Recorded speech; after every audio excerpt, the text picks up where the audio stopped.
like to call this meeting to order, please. If you could all rise for the invocation. Reverend Michael Rowe with St. Mary's Episcopal Church will lead us in prayer this morning. Good morning. Good morning. Thank you, Mr. Mayor. In the name of the Father, and of the Son, and of the Holy Spirit. Amen. Amen. Let us pray. Sovereign Lord God, who glories in human beings fully alive and calls us together in church and society to thrive in partnership with one another. Bless Bonita Springs and the mayor and city council. May the true well-being of all guide their councils. May the city's strengths expand and its challenges be creatively and wisely met.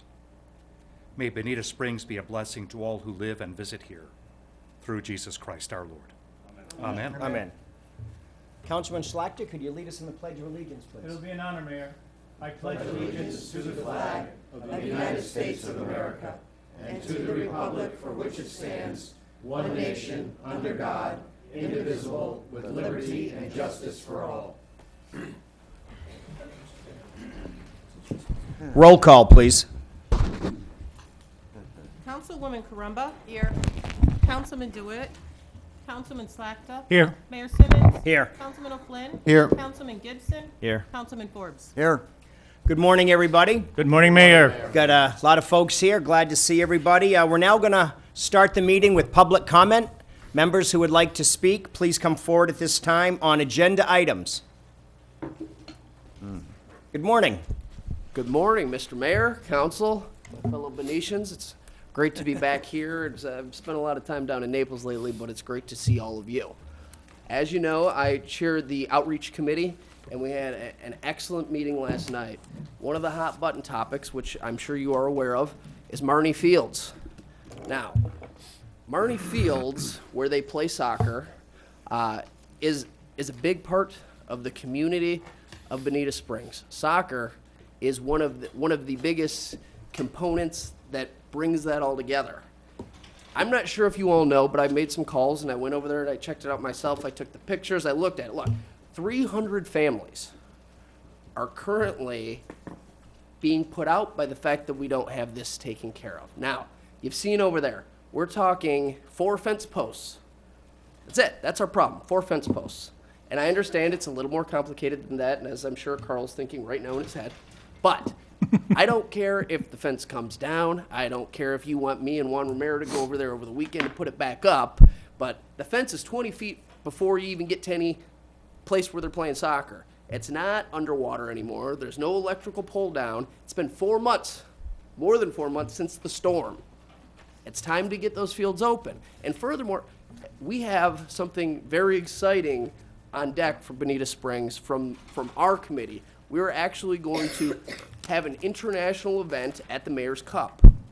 We're going to have representatives, hopefully from Colombia, definitely from Mexico, definitely from the Dominican Republic, and of course, Bonita Springs. We're going to do a sister signing agreement at that event. This event is the culmination of the tournament that is being really, really bogged down right now. We have over 57% of our soccer fields that are not being used. We have people using substandard fields, no offense to the Y, right now, and being packed in there and on tighter time frames. And really and truly, listen, don't take this the wrong way. If those soccer fields were in Bonita Bay, this would have been done by now. So, call a spade a spade. These folks are a huge part of our community. Most of these folks can't be here today. They're at work. I'm supposed to be elsewhere. I decided to come down here on behalf of them and ask you, listen, I know each and every one of you individually. You are some of the smartest people that I know. So I know you can figure out a way to get those soccer fields open if you prioritize it. If you realize the ramifications of 300 players plus their families that are right now out because of this, and the fact that we have this big international event that's going to come to Bonita not too far from now, and it's all supposed to happen on Marnie Fields. I urge you, I ask you, on behalf of the committee, to do everything you can to get this open in the most expeditious manner possible. Look, that can be barriers with yellow tape. That can be saying, Jesse, get down there and start digging. I don't care what the solution is, but I know there is one, and I know that you all can definitely come up with it. I appreciate the time. Great to see you. Thank you. Good morning, Juan. Good morning, Mayor. Good morning, board members. My name is Juan Romero, resident of Bonita Springs for the last 30 years, representing today the families who they have been affecting for the Hurricane Irma. Juan, pull that up just a little bit. Want to make sure everybody can hear you. Thank you, Juan. Two things bring me today. One is the situation of the soccer fields. We are overpacked playing in the YMCA 3 leagues, the Adult Soccer League, the Storm League, and the Recreational League. I mean, we didn't have fields to play with the kids, the students in Bonita Middle School. We don't have a place to go, so we got to go to Estero to play up there. It's a shame, us being residents from Bonita, we cannot play in our fields in Bonita. And we understand. We have 4 other fields where they are closing from 4 months. I walk myself personally. I didn't see any risks to play in there. Just the fence bringing up, and then, I mean, myself, I put in as a person who can call my co-players and raise the fence, and then let's go play up there. It's important. I mean, the sports and the activities for the families is the same as eat. You know, you had to exercise yourself. You had to have activities recreational for the families, especially in this time where we were very sorry about what happened on the Hurricane Irma. So this is part of the recovering on our families. And like Jesse said, at least it's like 300 families from Bonita being affected, and then a lot of numbers of the students and kids who they are teenagers and don't have anything to do. They're hanging out in the street and, you know, breaking and do anything else they can do. It's an energy who they are not really burned. So please do something to reopen those mooring fields. If you walk up there, you can see it's nothing really bad we can fix with a little bit of grass in here and there, raise the fence, and we are ready to go. And the second thing, very quick, I just want to bring your attention, and I know you guys working on it, but it's very important. We have so many families homeless right now at this time, who they are not people who live in the streets, but families who they lost their homes for their flooding and the hurricane. So I think it's very important for the community to look for a work and look for a affordable housing program. It was a problem before, then now it's a lot bigger problem with the flooding and all the families who they've been removed out of the houses. These families living with friends or families. Personally, I have somebody living with me because I cannot let them live in the street. So please work on some kind of program for affordable housing for these families in Bonita Springs. And thank you for the opportunity. I know you guys have a lot of work to do, and then this is something else. I would appreciate it if you take care. Thank you very much. Thank you, Juan. Good morning, Kathy. Good morning, everyone. For the record, Kathy McGrath, and I just want to make a few comments on the City Attorney's Report 11A on the dispensaries for medical marijuana. And I realize you have concerns, everyone has concerns, but I hope you'll take into consideration the people who desperately need this. And I read all the list of restrictions. This is not like those, even the doctor's pain pills that we had a few years ago where people were hanging around. I mean, the restrictions of how it's stored and dispensed is very, very strict. So I'm asking you, just think of how you'd feel if you had someone who desperately needed it, because if you've ever seen any of the videos or shows showing how wonderful the treatment is for, like, I'll just pick out Parkinson's, that's one of them. So all I'm asking you, I know staff's recommendations, just don't say no, no, no. Can you kind of postpone it, wait and see what happens, so that you can address all your concerns and all the residents' concerns. Thank you. Thank you, Kathy. Good morning. Morning. My name is Michael Henry. I'm relatively new last year to the area, and I'm here representing myself and members of the Imperial Bonita State Lot Owners Association. We are in IBE but we are not part of the co-op. There's 4 streets of us in there that's city property, as you folks probably know, but maybe some others don't. As you all know, that area was impacted very heavily by the hurricane, and our end of the village, which is right behind the sewer treatment plant, was flooded the worst, and the water held the longest. And that's the problem that we have in there. This area was the original area in there before all the other places were put in, these 4 roads. And the city and the Corps of Engineers laid out the drainage system in there. And there was a sewer treatment plant in there with a polishing pond. So all of the water is supposed to drain to the fence line along Bonita Springs Utilities property, and then go all the way down to the Imperial River. That course has been altered over the years by the co-op and by Bonita Springs Utilities.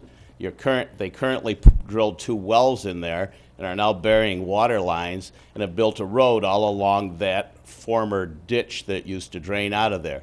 The water is supposed to go under our fence line through that property to get to the Imperial River, and that has all been obstructed by the new road put in, and there is no drainage for the water to get out of our property and get to the Imperial River, which is the major cause of the water not being able to get out of our area during the flood. We were underwater down there, my property in particular I can speak of, for over 3 weeks because that water could not get out of there. After doing a little research, that's what I found out following the land. We need drainage put in from underneath that fence, underneath the road that Bonita Springs Utility has built up and compacted down, and over to the Imperial River in order to get anything out of that property. Thank you. Thank you, sir. Deborah, good morning. Good morning.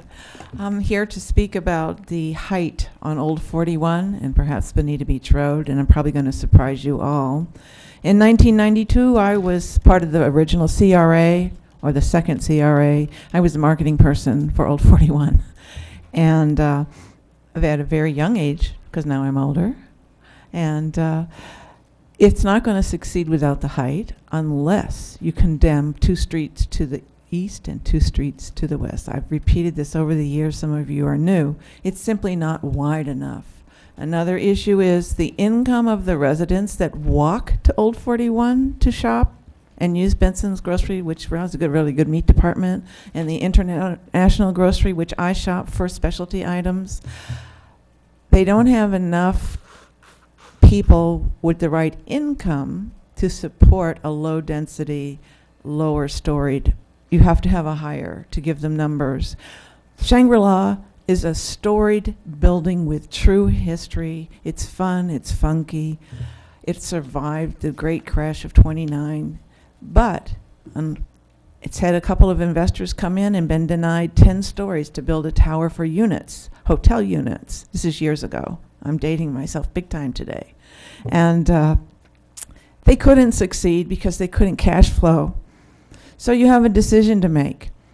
Are you going to go through a complete downtown renovation because you have to buy property and condemn property and then fight the Burt Harris Act by expanding in depth so that people can make money? And then what do you do with the poor people who live in that neighborhood and you have no affordable housing? Where do they go? So you have a moral quandary to both investors and residents. Now, Bonita Beach Road is the other way. All the people in that neighborhood, even in the funky ones on the little finger canals on the river, they can well afford to shop in a high-end place. And I think that they should have mid-rise, which is an architectural term, mid-rise buildings, whether they're commercial buildings like the nice one beside Walgreens when you first turn down Beach Road off of 41. You got to give them some height or they're not going to cash flow. The same thing with Omer's density. I'm happy that Omer got what he got, but maybe we should have given him it all, because we're talking about success, not languishing for another 30 or 40 years. We're not going to be here to see the fruition. So I shocked everybody. I was for higher heights. Thank you. Thank you, Deborah. Good morning, Rick. Good morning, Peter. Rick Steinmeier, candidates for District 3 council seat are Mr. Slacka is term limited out. There will be 2 voting places for this District 3. It will be St. Leo's Catholic Church and St. Mary's Episcopal Church will be the 2 places where it will be polling. You can register to vote until February 20th. You can have a mail-in ballot. You have to contact them by the 14th of March. And there will be no early voting. And I look forward to representing the people of Bonita Springs. Thank you. Thank you, Rick. Morning, Mel. Good morning, Mayor. Good morning, everybody. I'm here on the behalf of the soccer family, low-income people. The city been doing great so far with providing fields for not only the kids, the adults, and the middle school kids, but it's time for us to come together and open the Marnie fields so all the lower income people can enjoy themselves on Sundays, Saturdays, and even Fridays afternoons. I know you guys, after the hurricane, everything was a mess.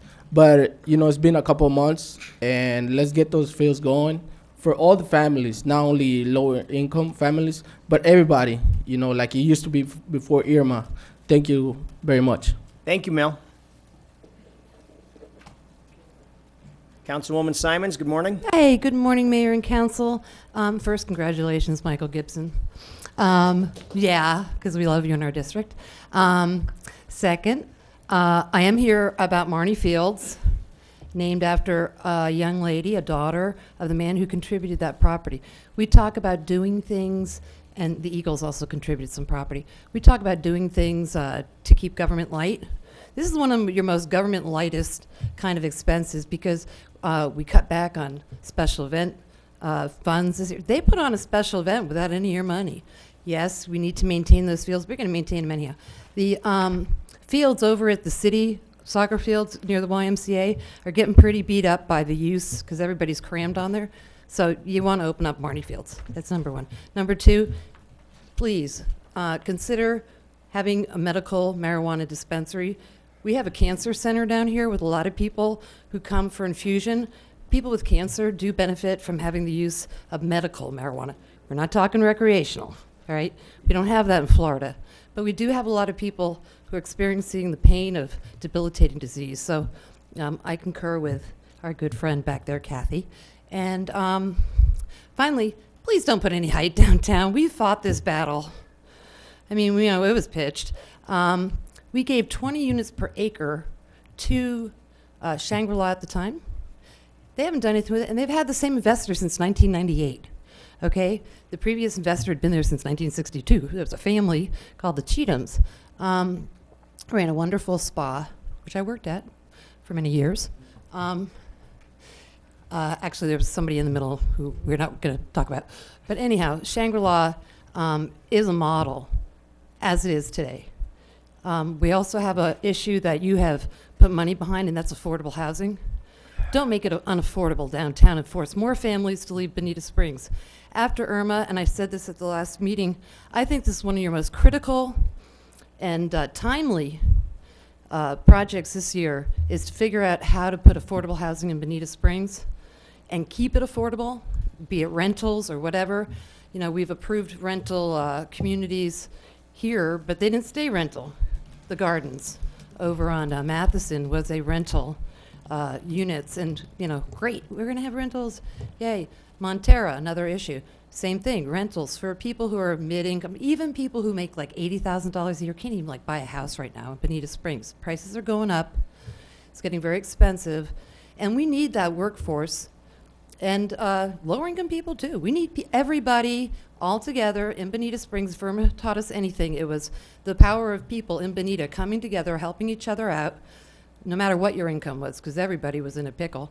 So, we needed those landscape guys to come and get your tree out of the yard, not coming from Lehigh Acres. So let's keep Bonita, and keep it, low-rise downtown. I would appreciate that. Also, talking about CRA, remember the architectural plan of Team Plan, which was to keep that old Florida, and it's in your comp plan, that old Florida feel in the Old 41 area. Thanks. Thank you, Martha. Good morning. Good morning, Mayor and Councilors. Rita Height from IBE. I wasn't going to speak, but I just want to keep IBE in the forefront of this flood issue. I came today for two reasons. First of all, Jim Beaver's presentation. And second of all, in a few minutes, you're going to be honoring a wonderful, wonderful church in this city. 40 years St. Mary's have been here, and I thank you for doing that honor today for them. I am a parishioner, and I love that church, and it is a good community citizen. But remember IBE, the flood, what we can do so it doesn't affect, I know it's going to affect us, but maybe not to the degree that it affected us before. Thank you. Thank you, Rita. Other members of the public that'd like to speak? We're going around for seconds. Yeah, seconds. After I heard Martha and Kathy, I just wanted to point out that the Florida legislature, my name is Jesse, pardon? Florida legislature is 8 miles away, 80 miles away, 800 miles away from getting this dispensary situation taken care of. So legislating for the sake of legislating at a local level, I'm not quite sure that's where we need to be. Furthermore, I'm a wish granter for Make-A-Wish Foundation. I've worked with at least 2 kids locally who have had tremendous benefits and when they leave from medicinal marijuana, and I think that it would be premature for us to start being overly regulatory on a local level when the state is 900 miles away from even getting this thing situated. Thank you. Thank you. Other members of the public that would like to speak? Okay, seeing none, we're going to move on to proclamations and presentations. If we could have Reverend Michael Rowe and the folks from St. Mary's Episcopal Church come forward, please.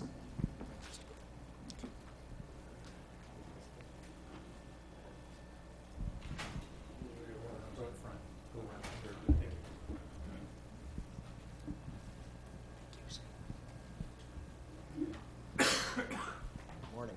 Good morning. Nice to see you. Thank you. Hello again. How are you? Nice to see you. Yes. Judkins who organized our celebration. Yes. No, I remember. And Bob Pulse, who's our senior ward. Yes. Nice to see you again. Thank you.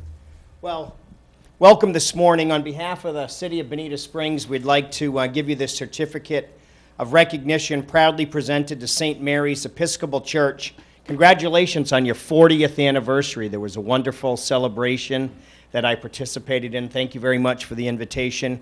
1977. Where were you folks in 1977? I know where I was. I was in New Hampshire getting ready for the blizzard of 78, but and the Red Sox blew it that year too. But from 1977 to 2017, being part of the Bonita Springs community, thank you for being an important part of our community. Signed, Mayor Peter Simmons, January 7th, 2018. Congratulations. Thank you very much.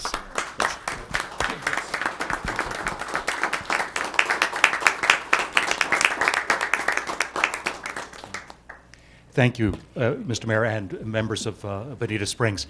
The Christian Church, as part of its call, is to be involved in building cultures and environments that help people to thrive.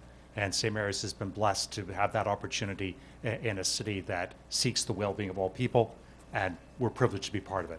Thank you very much. Thank you. Thank you. Would you like to say a few words? You have to talk about the event. That was wonderful. I was involved in the coordination of our anniversary year and discovered so much about Bonita Springs. We are pleased to live outside the walls of the church, and we reach out as we can throughout the years. And thank you so much for supporting us and for this honor. I'm very proud to be here on behalf of St. Mary's, and we really are quite a part of the community. We give quite a bit of money to a lot of community activities, and we do it on a fairly consistent and annual basis, and we're proud to do that. And we're glad to be here this morning. Thanks for the award. Thank you, Mr. Mayor. And now, in addition to obviously being here for 40 years, I think people that they probably knew about you, but maybe perhaps had never come into your hall or into your church. Right after Hurricane Irma, I just want to remind folks when a lot of people didn't have power, a lot of people didn't have internet, and most of us didn't have air conditioning. And we remember how hot it was day after day after day after day with no power, no electricity, no air conditioning. You opened your doors for our community. I want to thank you very, very much for that. That was invaluable at an invaluable time. So for all the many things you do, in more recent memory, I want to point that out. So thank you. That's because we're a cool church, Mr. Mayor. You're a very cool church at a very hot time. So, all right. God bless you. Thanks Thank very you. much. Thank you very much. Did you want to do a picture here? Photo up.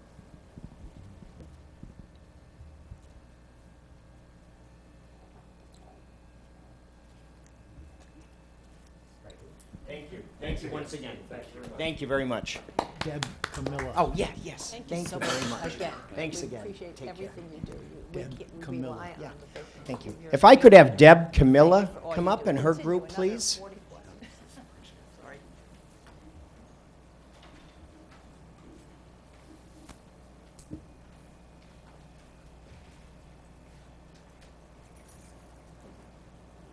Good morning. How are you? I'm great. How are you? Great. Nice to see you. Welcome. Hi, welcome. Welcome. How are you? Hi. Nice to see you. Welcome. Welcome. Well, this is a proclamation.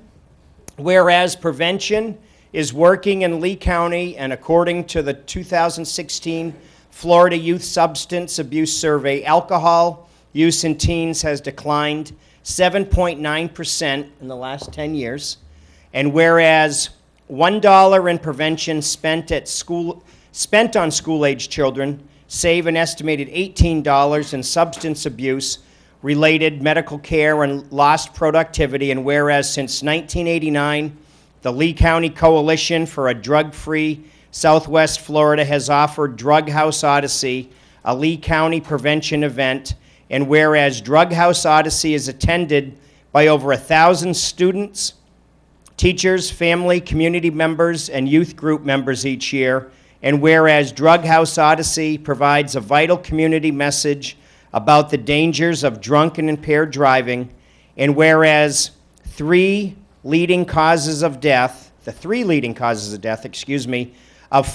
to 24-year-olds are automobile crashes, homicides, and suicides, with alcohol abuse being a leading factor in all three, and whereas Drug House Odyssey provides an opportunity for a family and community-based conversation on the importance of making good choices about underage drinking, and whereas Drug House Odyssey is an exceptional community event involving over 20 agencies and organizations and hundreds of volunteers, and whereas Drug House Odyssey would not be possible without the sponsorship of participants in the Busy Bank Run for Prevention, the Lee County Sheriff's Office, the Cape Coral Police Department, Lee Health, the Florida Department of Health in Lee County, and the Lee County Civic Center, and whereas Drug House Odyssey, a Lee County prevention event, is planned for January 30th, 31st, and February 1st, 2018 at the Lee County Civic Center.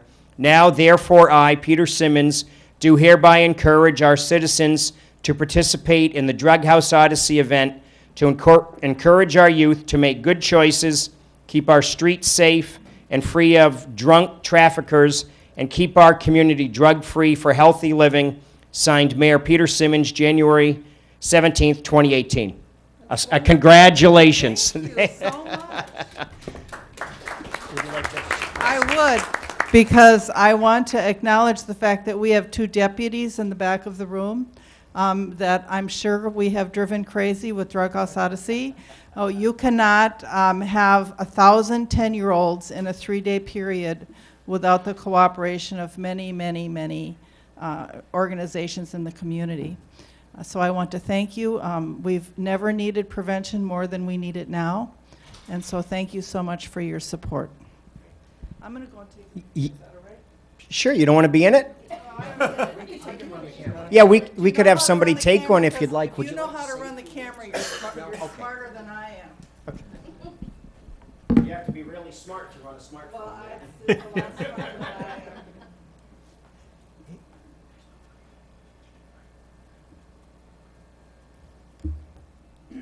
Thank you very much.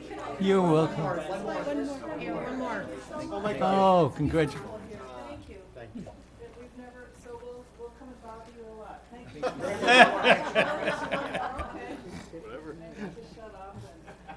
Me too.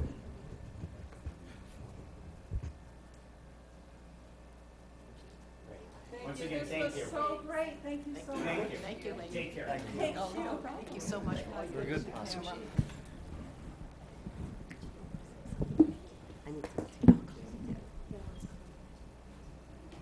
Just presentations now. Okay.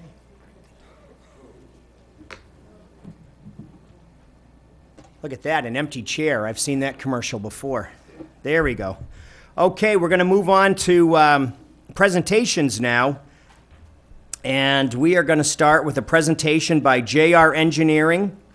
If they, Audrey? Yeah, Audrey. Arlene? Audrey, you want to spool this one up? Arlene, thank you. Good morning. Arlene Hunter, Assistant City Manager for the record. This morning, we'd like to actually have a little bit of a combination of your presentation C and D. As you all may recall, we've notified you that Lee County Emergency Management has requested that the city provide a preliminary list of potential projects that may be included in the county-wide local mitigation strategy. We do need to provide that potential list, and it can be in draft form by the close of business today. So we're hoping with the combination of the experts that we have before you with the two presentations that we could come to a brief potential list that we could send out today as well. We have J.R. Evans and APTIM Engineering. Staff has been working with them to create a potential roadmap, as you might say, of funding sources of all agencies that might become available to the city post-Irma. In the same respect, the city has been contracting with Jim Beaver and the Southwest Florida, Water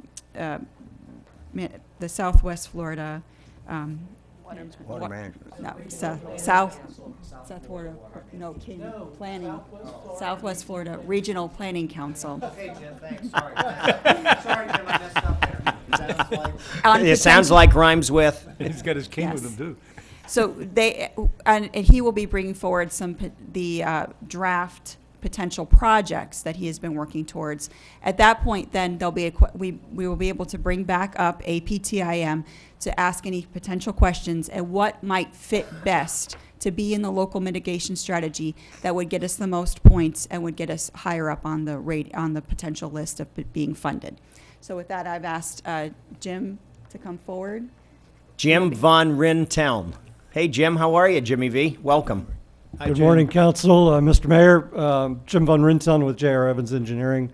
This morning, I'm here in partnership with APTIM Environmental and Infrastructure, who we've worked with over the last couple of weeks, looking at the damage in the community and trying to establish the opportunities for grants and funding from federal and state. So without further ado, I'd just like to introduce our partners. With APTIM, I have Shantae Copeland, who'll be kicking it off, and then partnering with her, Russ Carpenter, who will give you an overview. Great. Thank you, Jim. What a great guy he is. Oh, awesome. Good morning. Good morning. I'm coming to you just to kind of lay out some groundwork in general for where we are in this process. I come from the Florida Division of Emergency Management. I spent my first 5 years there. I came in as an environmental scientist for the Hazard Mitigation Grant Program, so I was there when we went through the 04 process into the 05.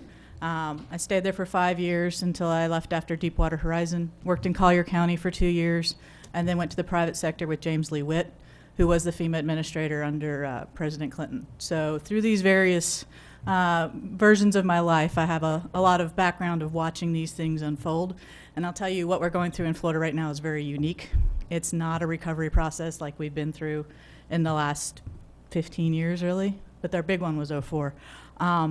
It's being dealt with very differently across the state. State emergency management is very different than it's ever been. And at this point, it's being run in each county differently. We're in Collier County, they're already having meetings with all their stakeholders. Lee County hasn't yet had that meeting. So I only bring that to your attention so that you are prepared to support your staff as they move forward in that no city has been brought to the table. I mean, this is not unique to Bonita. All the cities and all the local mitigation strategy members have not been at a meeting. That Collier County has had one and is going into a series of 4 more over the next week so that they are working in coordination for this priority list. So while we're going to have these projects that Mr. Beaver's going to present, and we're going to have the funding streams, I also be aware that as a community, we need to make sure that we're working with Lee County and telling them everyone needs to be at this table. We don't want to just keep sending them lists. We're going to send them this first list, and we're going to say draft, and we're going to say we need a meeting to sit down as a local mitigation strategy team and come up with this together, and don't let it be siloed. And I'm sure that Lee County, this is direction from FEMA. I know that. It's just a matter of us having to know how to work with FEMA and not let them work us. So it's just got to work to maintain that partnership is the goal I'm getting at. So with that, I will let Russ take you through our various funding options. How y'all doing? I'm Russ Carpenter. I'm going to go through a brief presentation of upcoming funding sources and eligible activities within each of these sources. I'm sure you know public assistance, HMGP, but we'll go through it. I'm assuming this is the... Nope. Okay, there you go. So FEMA public assistance, I'm sure you know, this is a condensed version of possible projects, but from what we saw, these are categories within PA that look like that they could help the city of Bonita. So you got roads and bridges, you know, buildings and equipment, utilities, and water control facilities. And some of the eligible activities that can be done are you can capture funds for through PA. You know, you got roads and bridges, ditches, drainage structures, culverts, and bridge components, girders, pavements, abutments, slope protection.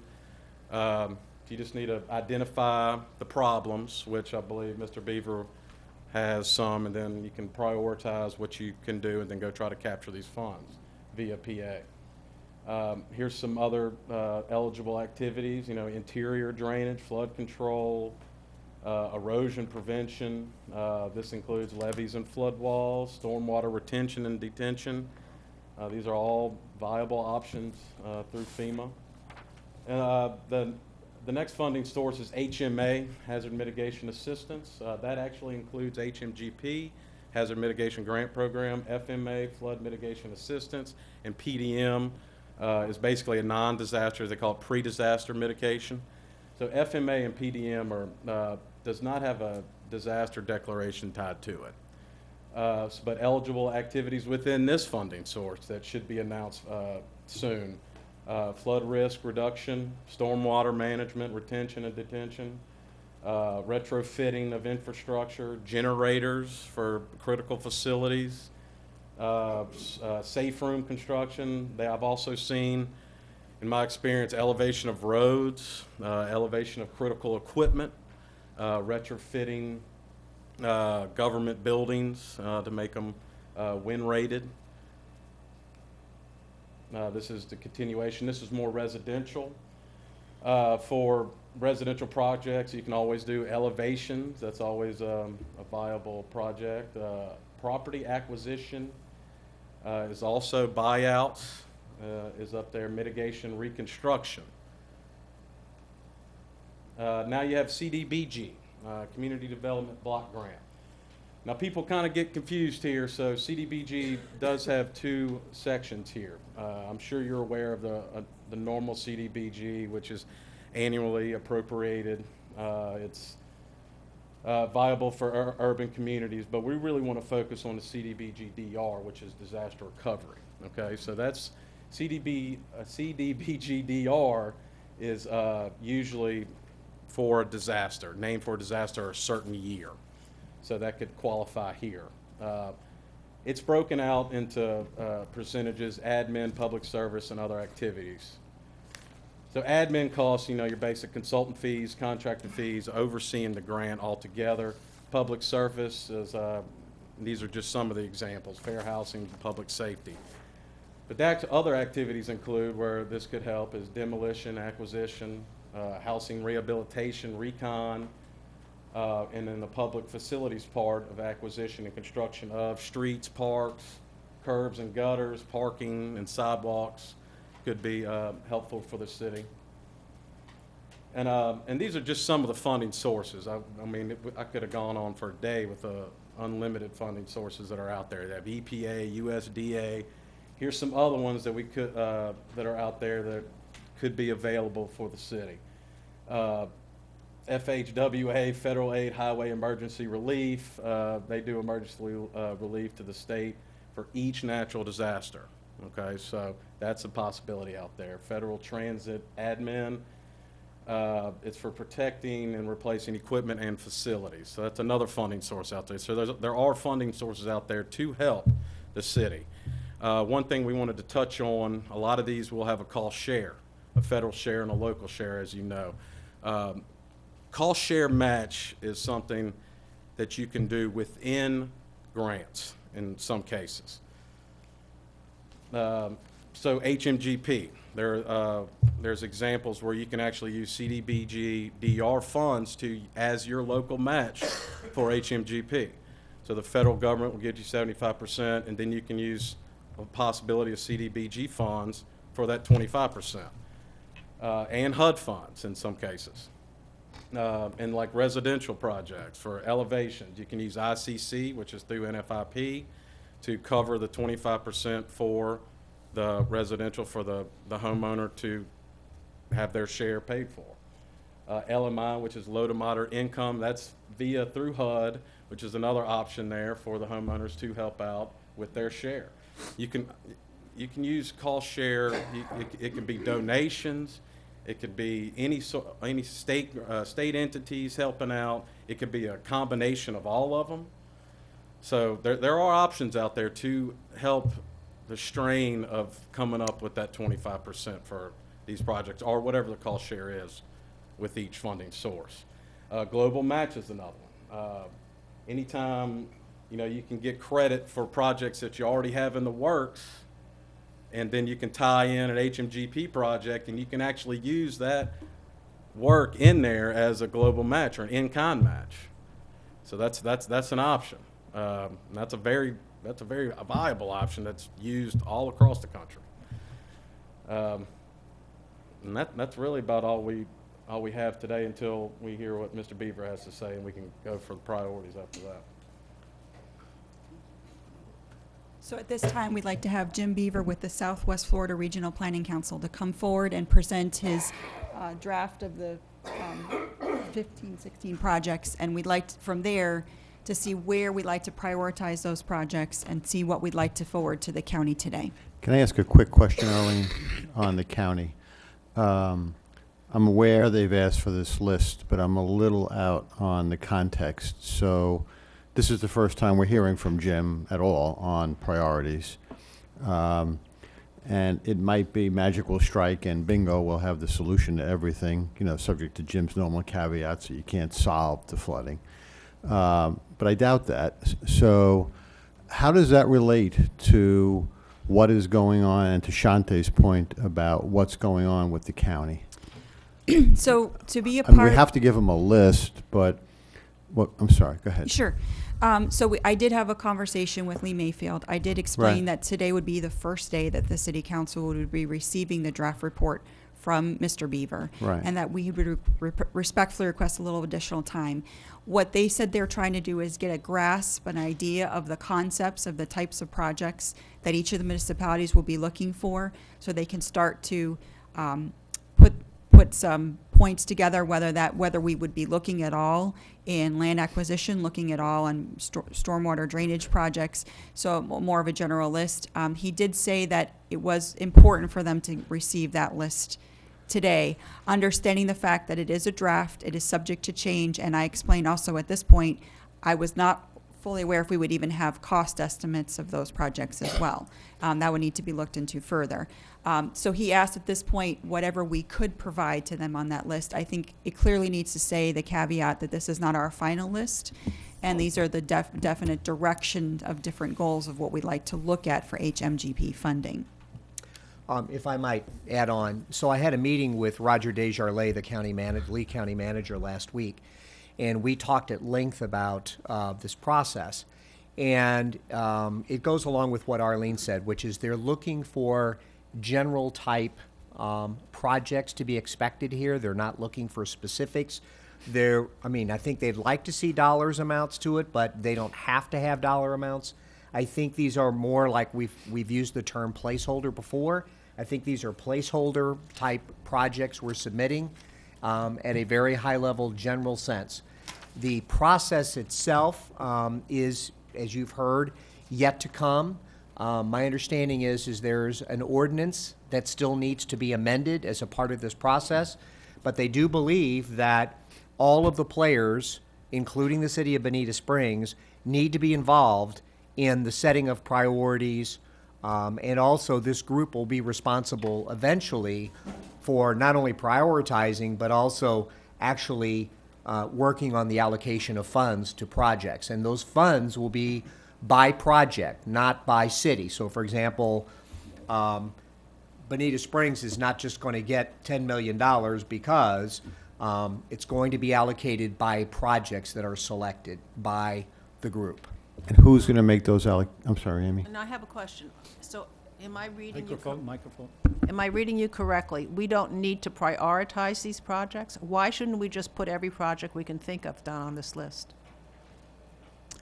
I don't necessarily disagree that as a placeholder that every project should be listed there. What we'd like to get some direction from on our consultants is which are appropriate projects for the LMS document. And one other point is that the LMS document has to be approved countywide by each municipality and the county. So that document would have to come before the city council for a vote. Each municipality signs off on the vote, and then also the county commissioners sign on it as well. So if I might give an example that they gave me, which is rather than talk about specific areas of repetitive loss within flood areas, they plan to say, you know, mitigation of flood losses within these repetitive areas or repetitive losses, and leave it at that, because they're not ready to identify areas, they're not ready to stir people up unnecessarily in certain areas, and so it's kind of going to be at that level. So for example, we may say property, and this is not my recommendation, I'm just talking here, but you know, we may talk about property acquisition for additional water storage, water retention. We don't have to have specific areas where we plan to do that. So you can combine some projects within kind of a higher category area, is my sense of it from the county manager. So I want to let Jim talk, but I guess the question over time is, who's the they that's making this decision? It's going to be a group of stakeholders. It'll be the county. It'll be representatives from the municipalities as well as a part of this group. Right, so it's not the county, it's a group that the county's organizing? That's, well, That's my question. yes. It's not the county. All right. It's this group that will be allocating the resources that should be announced within the next 3 to 4 weeks. Okay. In terms of dollars. I don't want to hold up, we can talk more Okay. about the process. Fred, did you have something? Yeah, I had 2 or 3 observations, comments, and I think Councilman O'Flynn's concern is probably the same as mine. If you're not a stakeholder that's been hit like Bonita, how does some stakeholder that's in an area that didn't get flooded set in judgment over how to divvy up the money that's supposed to go for flood mitigation? That's just, I don't know that we have the answer, but we need to get it. The second one is, I am positive that the county's big effort that they got 4 big engineering firms doing each district to look at what needs to be done in that district, that's going to play into this. It's got to. I'd be surprised if it wouldn't, especially with the people that are steering that boat, which is the county commission. So I think, I don't know the answer, but I think we need to find out. I'm going to endeavor to find out what I can, and what I find out, I'll let you know. Do we have any input in who participates in that committee or whatever organization? I mean, do we say we want to, I mean, who's going to go to that? Who's going to be our stakeholder? Well, that has not been determined yet. The county wants to amend the ordinance that deals with the process in order to better clarify who should represent each of the stakeholders, especially municipalities. Okay, thank you. And Jim will be able to give a little more information on this, but he has met with Waldrop Engineering, who I understand is been hired by the county to do the study within South Lee County as well. Thank you very much. For the record, James William Beaver III. I go by Jim with the Southwest Florida Regional Planning Council. I want to preface my presentation to you today with the statement that I was expecting to deliver to you the full draft of the report, but unfortunately that's not possible because I don't have all of the information that Atkins Engineering is supposed to supply on the cost of the different options which we had provided to them. They had told me they'd have it to me before this time, but they're giving me bits and pieces over time. And I plan to deliver that full draft to you when I have all of that information in, or unless you direct me to give you a draft with those areas empty until they provide the information to fill in. So that's where we are today. And so basically this is an update. And we're substantially, the report is written from my end, and I need to plug in these additional pieces of information. I want to again emphasize that you've contracted me to work on this for your city within your city boundaries, but some of the things I'm going to show you have to be done outside of your city boundaries in order for you to achieve the flood reduction that's going to help you make a big difference in the future with the type of storm events we've recently had. It encompasses all the watersheds. Notice in our write-up we included three watersheds, but actually you have 15 different watersheds within your city boundaries. I'm looking at all of those. This is the timeline of the project. It was a 4-month project. We are in month 4. And so we hope to be able to get this wrapped up by the end of the month, but it may move slightly into February if Atkins takes that long to get me the final information. Important point, again, this is a flood reduction plan, not a flood elimination plan. No one can provide you a flood elimination plan, particularly in the future where we're going to have more extreme climate changes and more extreme floods.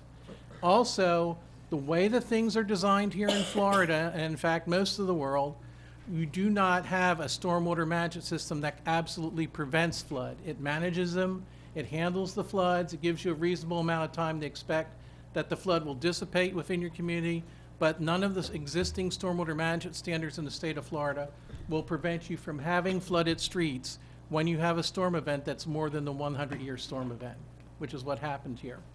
Your watersheds of the city have been modified significantly. Imperial River is now expected to carry water not just for the Imperial River watershed, but some of the water from the Estero River watershed, from the Spring Creek watershed, and the water that needs to go down to the Cocohatchee and parts of the Corkscrew Swamp are all being channeled into the Imperial River. And that's why it peaked out at the highest flooding. The original flowway systems were blocked by a number of different things. Originally, it was the agricultural boxing of your upper watersheds where they basically built berms and ditches and dikes around it and often sent the water down to the Imperial into the Kiel Canal system. And that is the major water deliverer into the Imperial River. When I-75 was built, it blocked a number of these flowways. They didn't even put culverts in, or they didn't put sufficient size culverts in. And then communities built all along the upper parts of the watershed and then the mid-reaches of the watershed and down into your floodplains, put people right into what was formerly the riverbed. And so this whole process has blocked many of these connections. Ask a number of your systems like Spring Creek to make right-hand turns on a regular basis. And whenever you ask a river or a creek to make a right-hand turn, you stack water up, and that can lead to flooding. So all of these modifications in the flowways have led to a combination of these 15 watersheds into putting most of the water coming down the Imperial River or the Spring Creek. The regular 5-year flooding event, which used to be the 5-year flood, now it's about the annual flood for your city, covers a large part of these flowway systems and, of course, the upper headwaters. But we're talking inches of water here. The event we had on August 24 to 27, with 4 continuous days of rain, was reported 11.23 inches at the BSU gauge. That's equivalent and exceeds, it goes past the 25-year 3-day storm event. So you got your 25-year storm.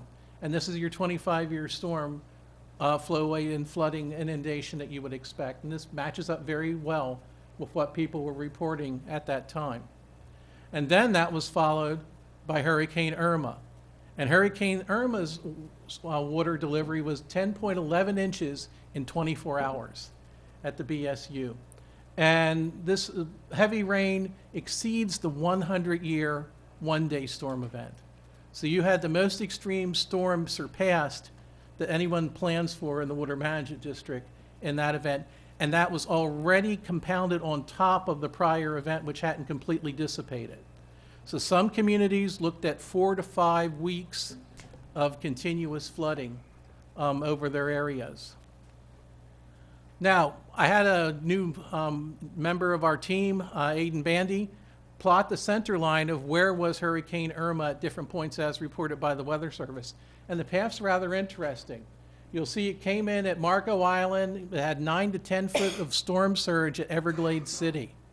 And then it was moving up basically between US 41 and I-75, but tending as though it was going to go out into the Gulf of Mexico. And then it was pushed back by some weather effects inland past I-75 and up the east side of the city of Bonita Springs, and then continued on a relatively straight line until it began to move around a little more in DeSoto County. You will see other representations of this path as just a straight line from Marco up. That is not what the storm did. What this meant for us was a positive thing and another thing. The positive thing was by not getting into the Gulf of Mexico, we only had 3 feet of storm surge from Hurricane Irma in the area of Bonita Springs, rather than that much larger storm surge that happened in Collier County. The other thing was it put almost all of the rain, which tends to fall on the right-hand side of the storm, into your upper watersheds. So it wasn't that the water fell most heavily on the coast, it fell most heavily in the Crew, the Flint Pen, Strand, and other areas. And so the water delivery was continuous for about a week out of that watershed. And that's part of what extended your flooding event. So that was the 100-year, this is the 100-year flood, but your event here exceeded that. And this is what we're trying to reduce with our planning. So what's important to know that the existing stormwater management systems, even in your newest communities that meet the current highest level standards, with your additional standard of retaining more water, exceeded anything these communities could handle in terms of not having flooded roads. Now, most of the houses that were at the proper elevation, flood elevations, did not receive flooding within them. But houses that were built on ground level on a floodplain, it was inevitable that they would flood. So a lot of projects have already been started by the city which address some of the flood reduction, the shoal removals in Spring Creek, which was part of the Spring Creek restoration plan that I did for you last year. You put in a grant for improvements on the CSX Railroad and Milagro Road. I understand from Mr. Feeney that's probably a good idea to include these in your LMS request because they need to be in the LMS in order for the funding to be provided for these. What these projects do is they take the substandard areas where the Spring Creek is going through much too narrow culverts and a small bridge and expanding it so the flow of the creek doesn't have backwater on the upland or the landward side and have flooding basically on the side that's being dammed by the earthen crossings, which the culverts and the bridge is not allowing the water through. The Bloomberg grant, which you've applied for, and basically that grant is about $5 million, but there's no guarantee you'll get that. There's lots and lots of competitors for that, and this is implementing one of the options I'll be talking about. Mentioned that Atkins had been selected and you've got your legislative funding. These are your legislative requests, which involve the culvert and tributary system snagging and clearing and replacement of crushed and substandard culvert conveyances. I recommend to you also include the replacement of those substandard and crushed culverts in your LMS request because there's no guarantee that you will get the legislative funding request. You put in for the Imperial River flood mitigation, culvert replacements, sluice gates, and other things. That's about $6,350,000. And that's probably a good estimate amount for your LMS request if you don't get your legislative funding. You're beginning the land acquisition for a project that I'll be showing you in a bit for the Great Regional Stormwater Management and Filter Marsh System. That's 6.2 million, and that should be also put into your LMS on the chance that you won't get the legislative funding.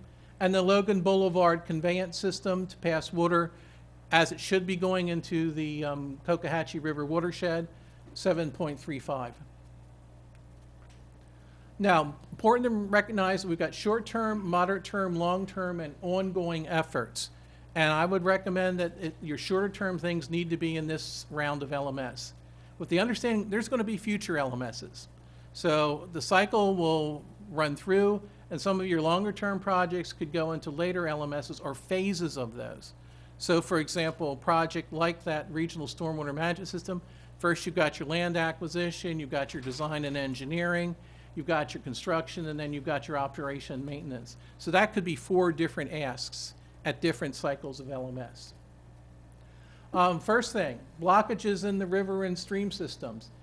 Here's ones that came down during the hurricane, but also ones that have already were there before the hurricane events. This is part of Spring Creek over there with all of that vegetation right in the pathway. So this removal of the material is potential solution number 1. We remove those impediments. Some of this has already started. The Water Management District is working on the bigger systems, the Imperial River, the Spring Creek, where their equipment can get into it. But your smaller tributaries will need a different method of approaching and removing them. And then your even smaller ditches and feeders to those, you'll basically have to be doing from the roadside or with some special equipment like a vegetation remover device called the Spider, which actually walks down through the ditch and does that removal. About 2.5 million is the estimate that I have for all of your drainage system in the city. That's the natural water bodies, your city required, city maintained systems, the ones that are supposed to be in private control but which are not being maintained, the whole kit and caboodle of your drainage ways within your city boundaries.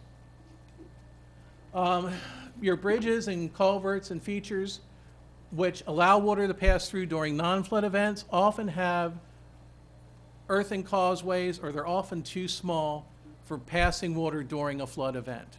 And so what happens is the water stacks up on the landward side of that and backwaters and floods and flows. And so like IBE, people were talking about in the public comment today, that's part of what happened there.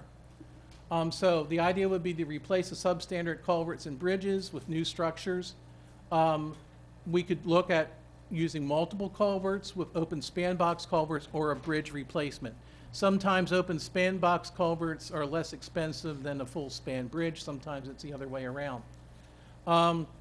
We found in our field inspections and trips we did, damaged, degraded, and vandalized dikes and berms. People had cut through berms in order to get a faster access to a roadway or to actually break into public lands with their off-road vehicles. These things need to be repaired and reinforced. The first cost I suggest on this is asked like for the 6.35 million. This is probably going to cost more if you do all of the replacements that I've recommended to you. I sent you a priority list earlier in order of which one should be done first. That may shift a little bit. Atkins has told me that maybe things like the cattle crossing and Burnwood Business Park could be put lower on the list than I did. So these are the structures we're talking about on the Spring Creek and the ones on the Imperial River system. And you notice some of them are in canals. They're on tributaries, like the Rosemary Canal, the Lightner Creek. Oak Creek itself pretty much doesn't have as much of a problem in this regard, just based on the amount of flow that goes through it. Jim, take a quick example. Take Madison. Yeah. So what? That's the bridge there? Yeah. So what's the idea? The idea is to build a bridge that spans more of the floodplain. So it's be a longer bridge that let the floodplain of the river flow underneath of it when you get to high water. During the regular situation, you may just have a very small amount of water or just the base bed of the river flowing, but when you've got your flood, you've got the place for that flood to expand out and flow through. And IBE, there's a bridge there already, obviously. Yeah, the FEMA bridge. Bourbonnais Drive, that Right. one needs to be done. The FEMA bridge there? Yeah, well, I mean, people call it the FEMA Well, bridge. FEMA Yeah. built it as a result of the 95 It's flood. not sufficient for a 100-year-plus flood. Okay, They didn't build for that. okay.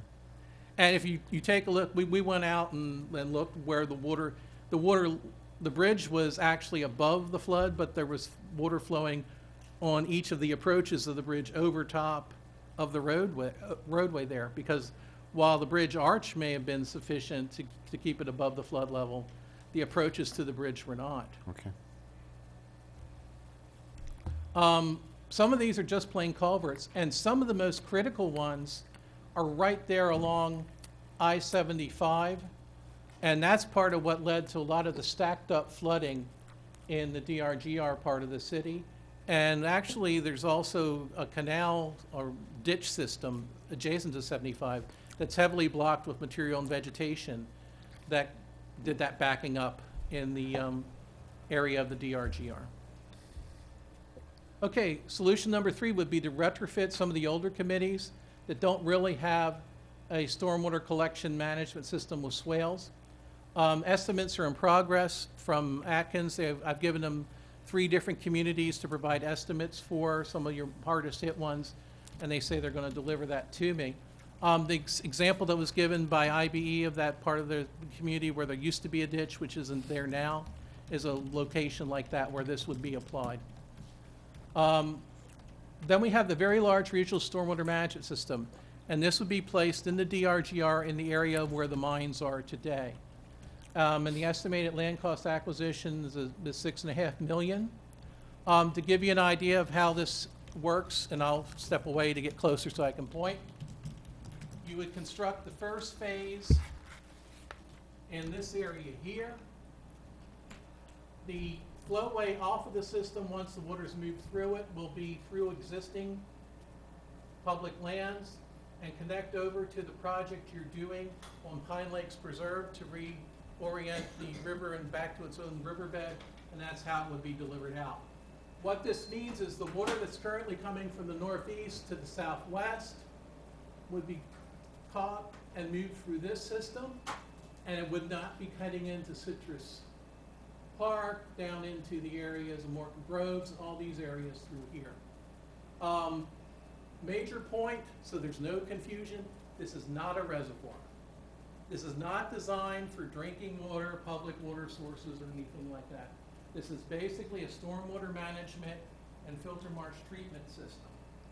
And it will need, during parts of the year when you're not in flood, to have some pumps operating to put water through the system and capture it so you don't build up your long-term saturation of the soils. If you had this operating before the event in August, then you would not have saturated the soils with that August event, and then you'd basically be able to keep the areas that are there. And Jim, real quick, that's sending it down the Imperial? I mean, I see the Yeah. direction there. So none of that, could it be, should it be, some of that go down to the Cocohatchee? Or does that make things more difficult? This particular area is water that's in the Imperial River watershed that should be going into the Imperial River. Okay. You could make an argument, not at this location, but over here, to look at another one to feed into Spring Creek, which connects in this direction. Because this water here should be heading into Spring Creek instead of heading down to the Imperial as it does today. This brown feature here could be phase 2, and it's agricultural fields today. And this could increase your capacity for water holding and treatment. It's actually at a somewhat lower elevation than parts of the mines, and could be utilized for additional attenuation. That's if you decide to want to go to that scale. Jim, I'd like to ask you a question about, if I understand correctly, that flow of water towards Citrus Park? Yeah. That would reduce the flooding in a flood situation, correct? Yes. Yeah. Substantially. Substantially on the east side of Citrus Park? East and north. East and north. Yeah. And based on my field excursion at Citrus Park, and I had that, Waldrop with me and other engineers looking at that, it was pretty clear that the berms that they have around Citrus Park aren't doing much to deal with the water flow because the water is literally flowing through the soil. And for some reason, I don't know why, the west side of Citrus Park was drier than the east side, but That's it. that's it. Yeah, the Yeah. water, the water was being delivered from the north and the east into it. And then the water that comes out of Citrus Park gets channeled down to Morton Groves, gets channeled down to San Souci. And, you know, the bottleneck just becomes narrower and narrower as you go down the system till you get to those clogged ditches along I-75 and the substandard culvert at the interstate. And Jim, you mentioned Spring Creek. Yeah. And I know you're wanting to get through a presentation, and you'll take questions after. I'll take as Yeah, long no, as you no, need. but whereas, and maybe this is a broad generalization, whereas that system right now is starved for water, right? Well- would you agree with that? Generally, it's starved for water, except during this flood event, there Right, were right. some Sure, patches of sure, flooding. Yeah. sure. Would this rerouting down the Spring Creek would it move it from starved to overserved, or how would that be regulated? Well, we would want to design it so that it goes from starved to the right amount, and just leave it at that. But if it was overserved, Then we would then have to make some adjustments. or I was just going to say, where would the overflow go?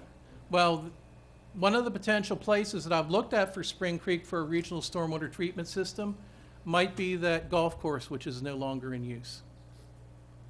I'm trying to remember the exact name of it. Bonita Golf and Springs, Country. Bonita Springs Golf and Country Club. Okay, Yeah. that would be a very good location in that watershed where you could put in a similar system to this, though on a smaller scale. Good question, good question. Okay? This here is a design. Jim, what existing water system would this be analogized to? Is this like a celery fields, just Yeah, macro? this is based on the design of the celery fields in Okay. Sarasota County. All right, thank you. Which addressed water quality and flooding problems on Philippi Creek, Okay. which goes into Sarasota Bay. And in fact, I gave that design to Atkins, and then they put this together. This is from Atkins, of the design for this feature, where you're capturing the water. They put this in, and I said, no, you don't really need to do this. They were anticipating the capture wells here. I see the capture wells as here. So you wouldn't head out into the crew, but basically, there's an upper cell, which goes to a middle cell, which goes to a lower cell, and then it spreads to the south. There's opportunity here for wetland filtration for the remaining few wetlands that are on the mine site, and a place for a future potential public park, maybe a soccer field. So, you know, there's things like that that, you know, potentially can add to it. A lot of the filter marsh systems that people have installed, like Freedom Park or up at Billy's Creek or in Hickey's Creek, or not Hickey's Creek, Powell Creek, have public park areas where people can recreate and then walk around the features and learn a little bit about water quality treatment and stormwater management. So that's the idea here.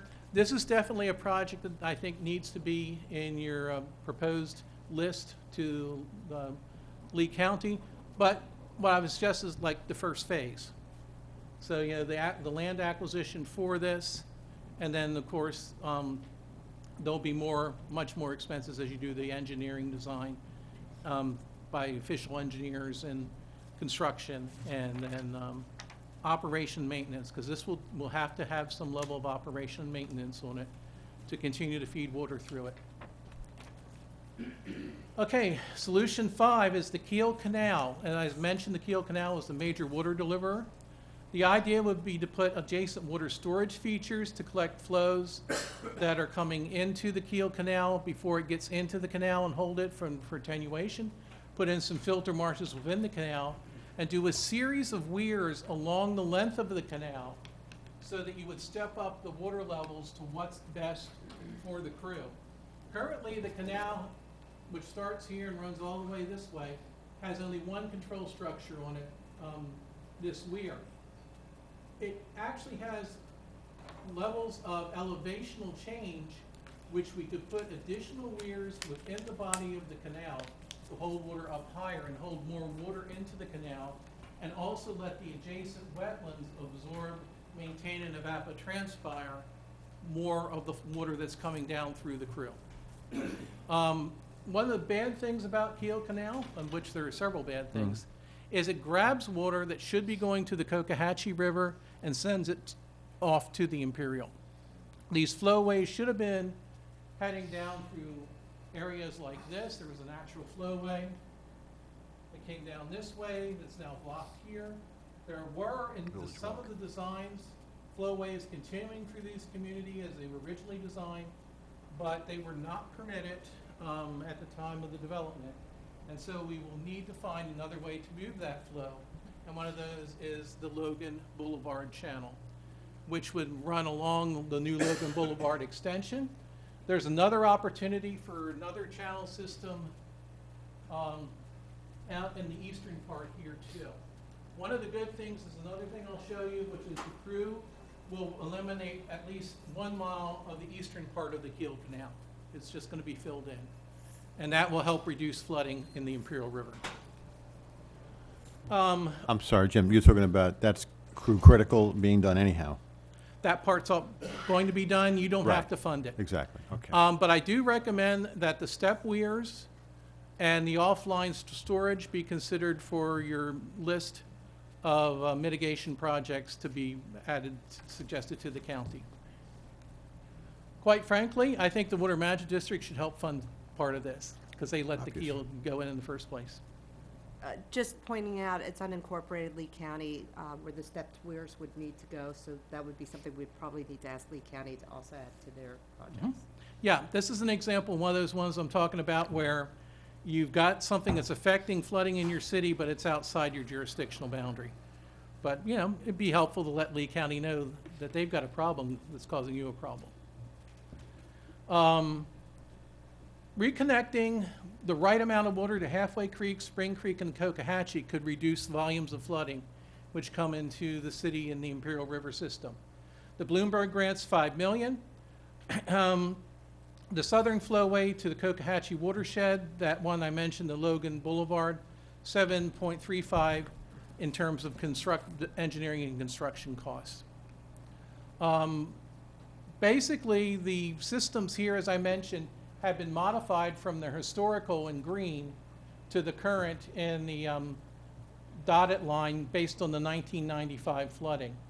And you can see how basically the Kiel Canal intercepts water that should have been going down to the Cocohatchee, and it's basically moving it into the Imperial. So if we can work out ways to put the proper amount of water flow back into Halfway Creek, back into Spring Creek, and back into the Cocohatchee, then the Imperial River won't be asked to carry so much water when we have the events like we just did. Number 7 is to pick up all the land you can that's in existing floodplains and allow that for floodplain storage in the future. And we ran a map of places that we knew were vacant along your city. And some of them are in the headwaters, some of them are in the middle course, and some of them are small pieces all along the river. And the idea is just to leave these lands as floodplain. If they're covered with exotic vegetation, you'd remove the exotics and let it come back in a native. But just allow this for you to give the river room. It's the same type of principle they're applying in Europe very successfully. And it's just basically a straight up acquisition program. Some of these areas which are in the upper parts of the Spring Creek you probably don't need to worry about, but the ones that are right along the creek would be good pieces to pick up. And as I mentioned too, that golf course would also probably be a very good piece to pick up, either to use in the filter marsh stormwater treatment system or to help adjacent communities improve their stormwater management system. And then you could also have a public park associated with that. Yeah, the cost of that would depend on how many of those properties you want to pick up. So I couldn't give you an estimate other than what it would cost for you to get that land at the market value at the time you acquire it. You could go for a better, higher stormwater retention standard. Currently, you have a better one in terms of retention, but there's a lot of other things that could be done to improve the way development here would manage stormwater. In fact, planning for those 100-year storm events instead of the 25 would probably be a good idea. That wouldn't, I think, that would not go into your local management strategy list. That's something the city would do administratively. Existing building in the floodplain that's been damaged beyond 50% should be elevated. And I would recommend you actually go 3 feet over the current recommended elevations to account for future sea level rise, climate change, and more severe storms. So there's a standard that they're going to give you as the FEMA flood elevation. I'd go 3 feet over that. Certainly, if I was rebuilding a home today, I would do that myself. There's a lot of different ways to do that elevation. The best way is structural elevation as opposed to fill, which further blocks the floodplain. These things are being done around America. This has been done up and down the Mississippi, parts of Louisiana. And so this technology and structure is done here, but it is expensive. And certain styles of housing aren't amenable to this. If you're a concrete block stucco on a concrete pad, they're not going to elevate that structure.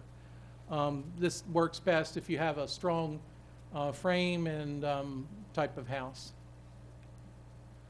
I don't recommend that necessarily go into your LMS request because there's other funding sources that come for that type of thing. It relates to the flood insurance for the individual homes. We need to educate your public that they should expect street flooding during a 100-year storm event. And that it's going to be, if everything works correctly, upwards of 12 days based on the current stormwater management standards. If you go to more improved standards, stricter standards for your city, you could reduce that return time period. That would basically cost the same amount as what they spend on fertilizer ordinance education programs today. Just to point out that the current way they design stormwater management depends on a historic period of record, but doesn't account for the changing period of record we're experiencing. The control structure size and inverts don't account for climate change considerations as it's designed today. And the whole system is indeed designed so that not only your stormwater ponds, but your golf courses, your green spaces, and your roads are also part of the stormwater management system during an extreme event. Emergency sluice gates proved effective for some of your communities like Pelican Landing. Basically, this idea is to let the water out of your stormwater management system in advance of a predicted storm.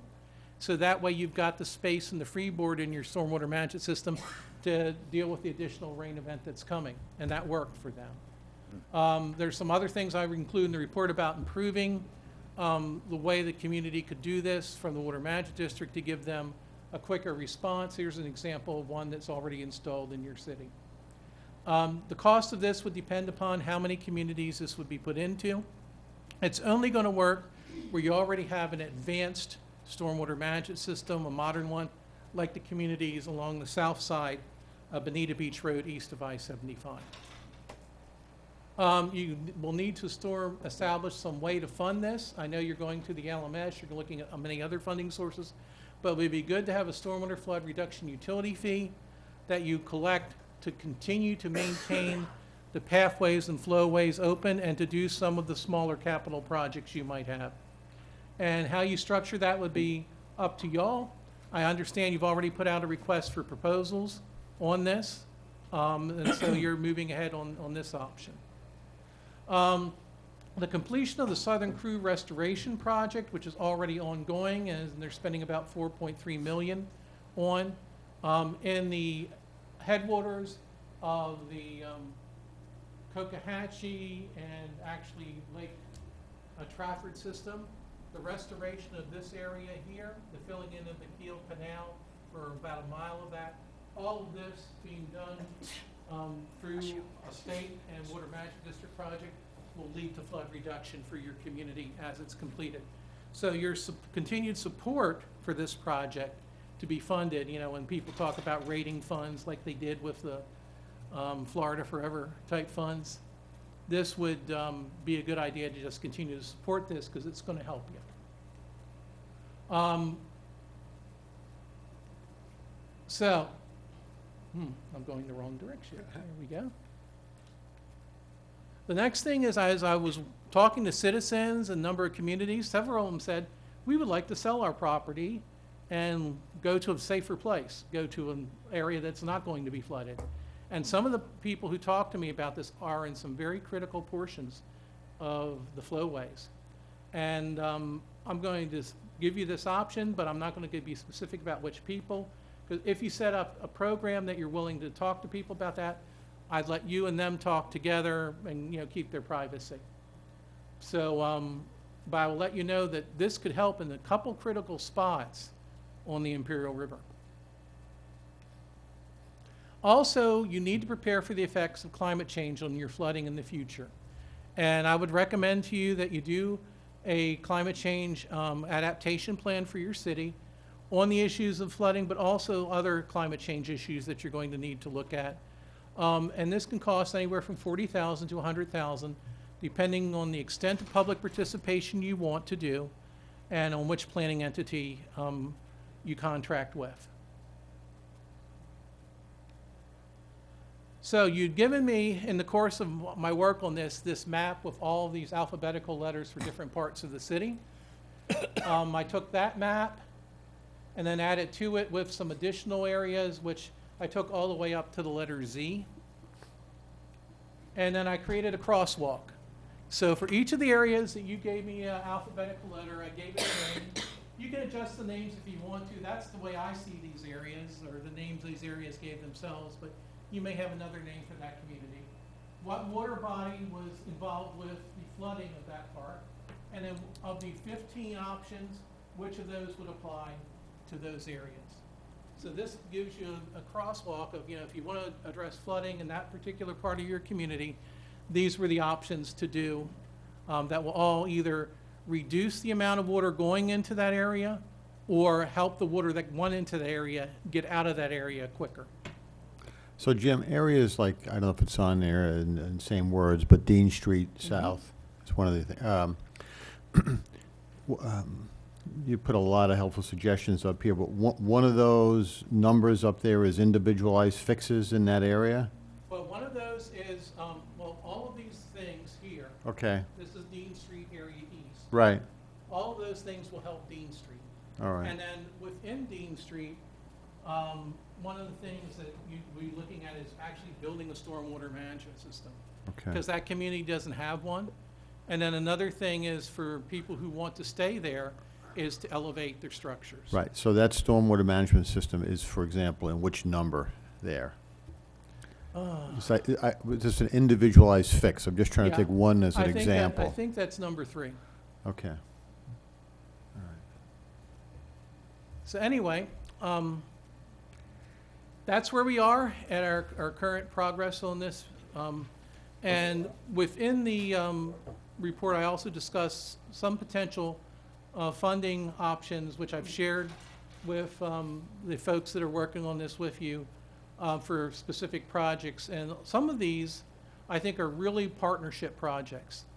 The Kiel Canal, the regional stormwater collection and filter marsh would logically be a project that the city would do with Lee County, with the Water Management District, potentially state and federal funding. Thank you very much. Jim? Thank you, Jim. And then, yeah, why don't we just kind of go around the horn quick for a round of questions, I Fred? have- Yeah, what, in the perfect world, if we got to acquire all this land that you've recommended, about ballpark, how many more acres of water storage are we getting?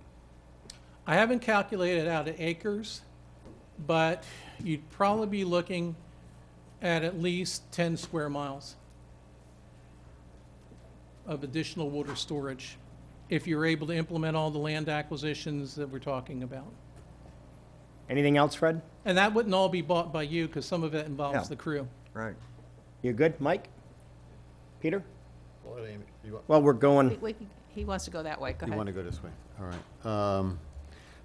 First of all, thanks for mentioning the Golf and Country Club. I've spent a lot of time with the people who live around that, and most people aren't aware because of other flooding we've had, how much water was covering that entire area. So just as a layman, it seems like what you're saying makes sense there. So what is Atkins doing, figuring out and quantifying how much additional help each one of these projects would do? Is that what's happening here? What you contracted them to do was to give a cost estimate for the different phases of the individual project. Okay.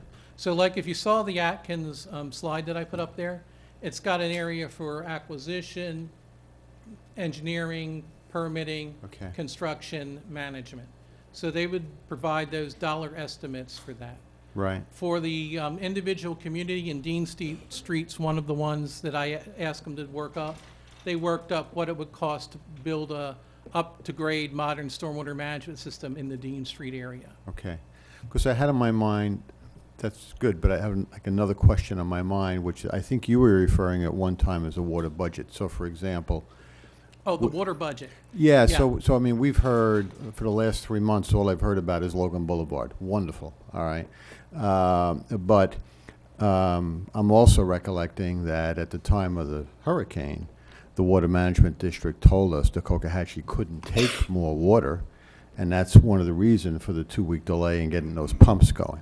So just to illustrate the obvious point that only so much water can go in certain places. It's what the mayor was talking about before, about Spring Creek as an example.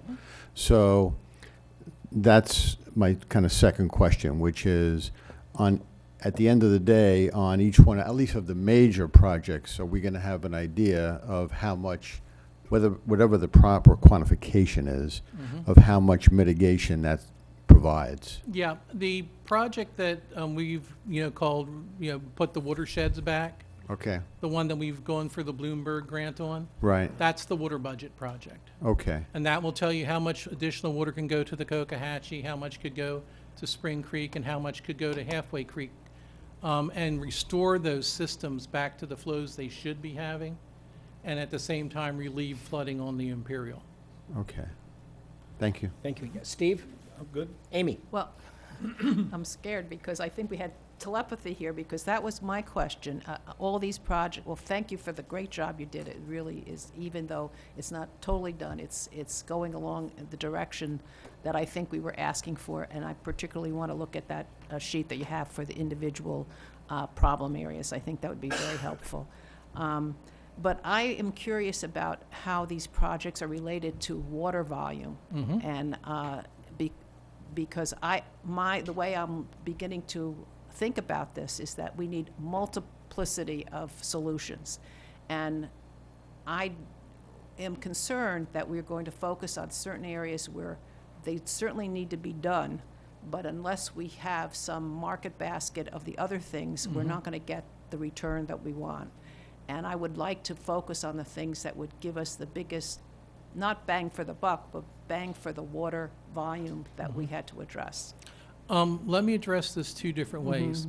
You certainly can calculate the water volumes associated with what happened in the event and what each of these things will do. Right. No one project that I showed you will handle the whole flood event reduction, but altogether they should basically get you to a situation where you'd be below that 100-year storm effect that you had in Irma. One of the problems with the basic, what some people call black box calculation, is if you do the calculation of how much water volume was the flood, and then you ask what's the best way to, one simple thing or the simplest thing to do, it comes up with projects which are very destructive, very environmentally destructive. And some of the ideas which I previously showed you that we were not going to consider are those type of things, like giant reservoirs or dike systems which will ultimately fail. But in the interim, on paper show you, oh yeah, you kept the water volume out of that piece. But only as long as you built these super expensive dikes and ran these pumps constantly. And then even then, if the rain falls behind the dikes, you will still flood. Well, I totally subscribe to that kind of thinking. I don't want to have big reservoirs. What I have concern about is because we have to work, we're not going to be calling the shots here. You know, we need to work with all our other entities. Is that somehow we have to get the message across that if they truly want to do the job that has to be done, that we have to have 10 of these projects or whatever that number is, Yeah. and that we have to show them that before we even get any significant relief, we need to do this handful in this phase, this handful in the second phase, and we have to do that over some period of time, 2 to 5 years, whatever it is. And I appreciate, I mean, my recommendation here is to just follow your recommendation and ask for everything. But when we have this meeting in the future, I think those are the kinds of, when we try to do political action there, I want to be able to say, these are the ones we absolutely have to have, or else we're not going to get any kind of return when we have the next event. That's where I think I need Right. some help with. Basically, it's the lower numbers that you absolutely need to have. When you start getting to the part on my list where I'm talking about the education program, those are nice additions, or they're nice is not the right. Those are the right thing to do, but you can do that without the LMS. The crew's going to be done without the LMS. The LMS is not going to pay for a climate change plan. Now, I'm all in favor of what's proposed to be done on about Logan Boulevard, Yeah. but I don't want, I'm concerned that that's going to be like the magic bullet. No, it's not. And I don't think it is at all. Yeah. So with so much effort going in that area, I think we have to, I personally want to refocus on some of these other things, which to my mind is more important because of what it will deliver. But if you want to use like a military metaphor, we didn't win World War II by just fighting on one front. And so for your city to solve the flood reduction issue, you're going to have to address things east of the interstate, west of the interstate, Spring Creek, and even how future development's built here. You know, in the best of all possible worlds, you won't allow anyone to build in a floodplain ever again. And forget about this idea of floodplain mitigation. Just stay out of the existing floodplains. And then as areas become damaged within a floodplain, let the floodplain return. If there's not going to, people are not going to rebuild there. So, yeah, I mean, my warning to you as you look at other people's projects outside of your city jurisdiction, make sure they're not sending their problem to you. Because they've already done that to you over many decades. Correct. What they kept other areas dry. They made things easier to develop east of the interstate by making the water go down to the Imperial River. Any other questions? No, thank you again. I think that sums it up. Can you say that again, just for anybody that might want to hear it or anybody that might want to report on it? Could you say that again, please? Well, as you work with the other areas outside your city jurisdiction, make sure that they do not send their flooding problem to you. Because that's been happening over the many decades where other areas have been allowed to dry down because the water's been sent away from them, and those areas could be developed so that they would send it then to your Imperial River Basin. And who would be the entity that was supposed to monitor that? Wouldn't it be the South Florida Water Management System who approves the projects that are being done? Well, I mean, do we have connection with them so that they would integrate their decision-making with us? Well, I've been coordinating with them in this whole planning process, and it's interesting that someone mentioned that they said the Cocohatchee couldn't take any more water because Water Management District staff and leadership are telling me, as we work through the project, yes, it can. Well, no, I'm just reporting what I heard from their mouths Yeah. At the time of the hurricane. Yeah. Fred was there as well, I think, But which I've- was I've- at I've- that time yeah. that we can't get those pumps going now because at this time, I'm talking about, September 12th, 13th, let's say. At this time, the Cocohatchee can't take more water. Now, maybe they're going to do something on the piping down there to allow it. But is that fair, Fred? Yeah, I think the only thing that I also heard him say was if we can do the pumping now because that river has dropped enough that Right. it's got some more Okay. capacity. Same so- thing. An interesting thing to think about is if you make these connections and you have them running through the year, Right. then your base stage before a storm event will be lower. I'm all for it. I'm So just. that way you can, and gradual water delivery into the Spring Creek, into the Imperial River, into the other creeks, into the Cocohatchee and the Halfway Creek. That's the way we should be seeing our hydrology. What happened when they built the modern, in quotes, stormwater management system, they design a system that holds water back until it hits a critical point, and then it lets it go. So it's drought or flood. And gradual delivery of the hydro period throughout the year, low flows in the dry season, higher flows in the wet seasons, exactly what we should be seeing.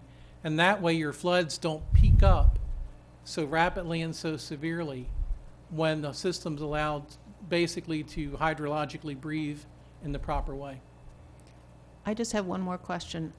There are two parts to this. One, you have a flood and then it dissipates. Is there some convention of how long it should take to dissipate with some reasonable time? Well, as I mentioned, the supposed design for the 100-year storm, at the maximum, it's supposed to be 12 days at the maximum. But of course, this took longer because of a number of the different factors we discussed. So that's like the standard. So if we have a 100-year storm, then we should expect it to stay there for 12 days. So everybody should be Some water on the surface. Right. Not Not in yeah, your house. It could be inches. It could be inches. Yeah, or an inch. And so we wouldn't expect to change that time frame. You could, with bigger, better standards, more retention. You know, right now, I'm probably going far afield of what my study is, but I'm talking from my experience. There's a balanced dynamic when people do a development of how much land they're willing to give up for their stormwater management system versus how much they'll have for their amenity versus how much they'll have for their actual construction where they can make the money from the sale of that property, you know, as a subdivision or an activity. And the dynamic is generally that the developer wants to minimize as much as possible within the existing standards of stormwater management system footprint. And other entities point out that if it made it bigger and have more capacity, you would have less problems. And so that balance is what leads to the communities that we have. If you further modify a community, an example not in your city, I'm going to go outside your city, where, for example, they built a community, they had a golf course, they had a stormwater management system with the golf course, but then later on they said, well, we're not going to run the golf course anymore, and we're going to put buildings where it was. That led them to flood more because the place had been built with the understanding that that golf course with its system was going to be the management of the stormwater system. And then that they put more impervious surface in. They really didn't at that time address how much more, and then they had flooding problems thereafter. So I guess the answer is you can increase the protection, you can reduce the return time from a flood, but you can't do that if you're going to have more and more construction within the footprint of where you're doing your design. Okay, thank you. You're welcome. Thank you. Council, anything else? Jim, thank you very, very much. Nice job. Excuse me. Great job. Yes, Mayor, Arlene. before, Yes. before Mr. Beaver sets away, I think the general consensus we've heard from council is that you're interested in placing all of the projects forward. But I would like Mr. Beaver to just number out the ones that are not appropriate for the LMS, just quickly. If you could give them the numbers, and then that would give some direction to council in any future motion they want to make on the item. Could I just provide that to you in writing? Or do you want me to go through the? No, just, Okay. I think there was a minimum number of that Can- you did not Can we go back to the recommend. beginning? I'm sorry I didn't make a slide with a list of all 15 in them. It really didn't fit very well. We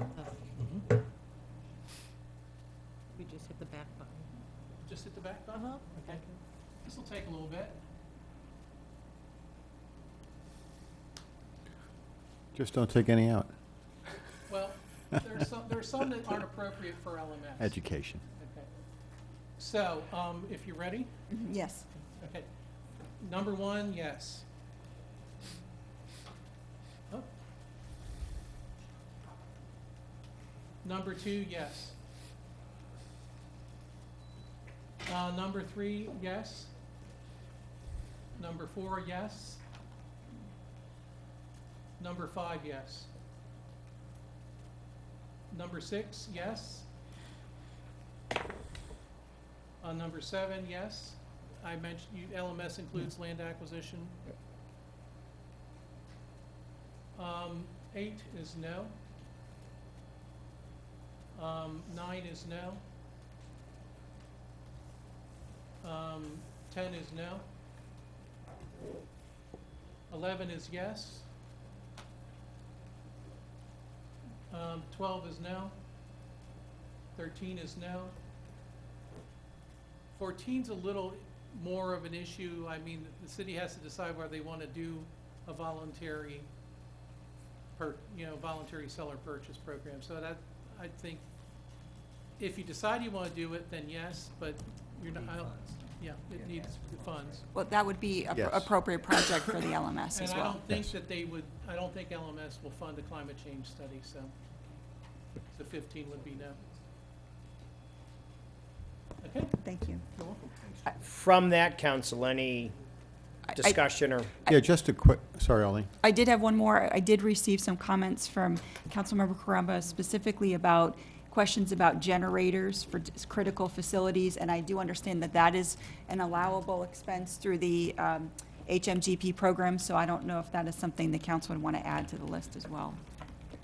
Well, the ones that I just asked the questions is, I was focusing more on emergency operations during a thing, like I'm still concerned about developing a local shelter or a short-range communication system or these generators either on the lift stations or the service stations. I don't know if we could ask for that and whether.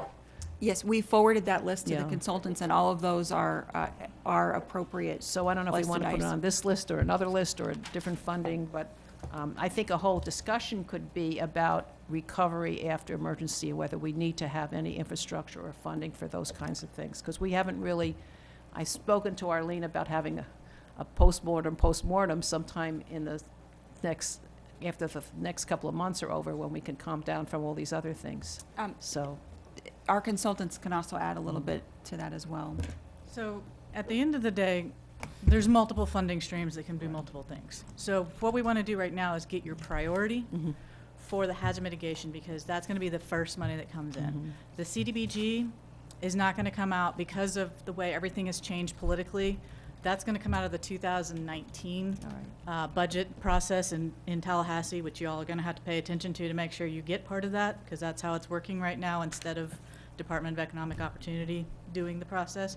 But for CDBG DR right now, we've been told we're getting $600 million as a state. So while we don't have the number for hazard mitigation, we're fairly confident it is also going to be a large number. So don't be afraid when you rank these of it being a big number. As a general rule, the feds, who are the ultimate approver of this, like to see regional solutions. So I'm not saying go solve Lee County's problems, but don't shy away from something that maybe isn't Bonita specific, but also part of coming to be a part of the committee, the local mitigation strategy, whoever you have there, which is what something like what my company would provide, is managing this process, not just through hazard mitigation, but with CDBG, but with additional HUD funding, but with EPA, making sure that once we get ranked appropriately, we keep our concerns at the forefront, but then anything that doesn't fit right away, we find alternative funding sources for, and keeping in mind that not everybody is going to be able to come up with match.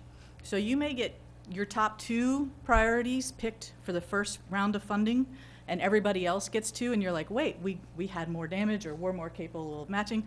But if the other entities can't come up with a match, which has happened historically in this area many times, then it comes back and they say, hey, Bonita Springs, are you ready for project 2, 3, and 4 to move forward, or 3, 4, and 5? Do you have the match? Do you have the people ready to go? Do you say yes? And all of a sudden, you're getting 6, 8 projects where originally you thought you were only getting 2. But again, all of this is a multi-year, long-term process. So, the first order of the day may be that you need a stormwater management plan that can be funded out of hazard mitigation so that you know which of these projects are, how they're going and how they're going to affect and what the rate of return is going to be. And then, that gets funded, that gets done, and then you start the process. Because this money isn't going to come overnight. It's going to come, it's going to be a lot, it's going to take management, but it's not going to be tomorrow.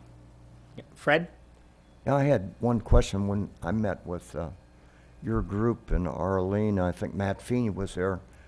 I was talking about another thing that kind of pertains to what Amy said about postmortem. But the one place that, and I think this is probably true for most of the areas of Florida because it was statewide devastation, but literally from when the storm hit till we even had the National Guard or FEMA in here with water and food was somewhere between a strong week and 10 days.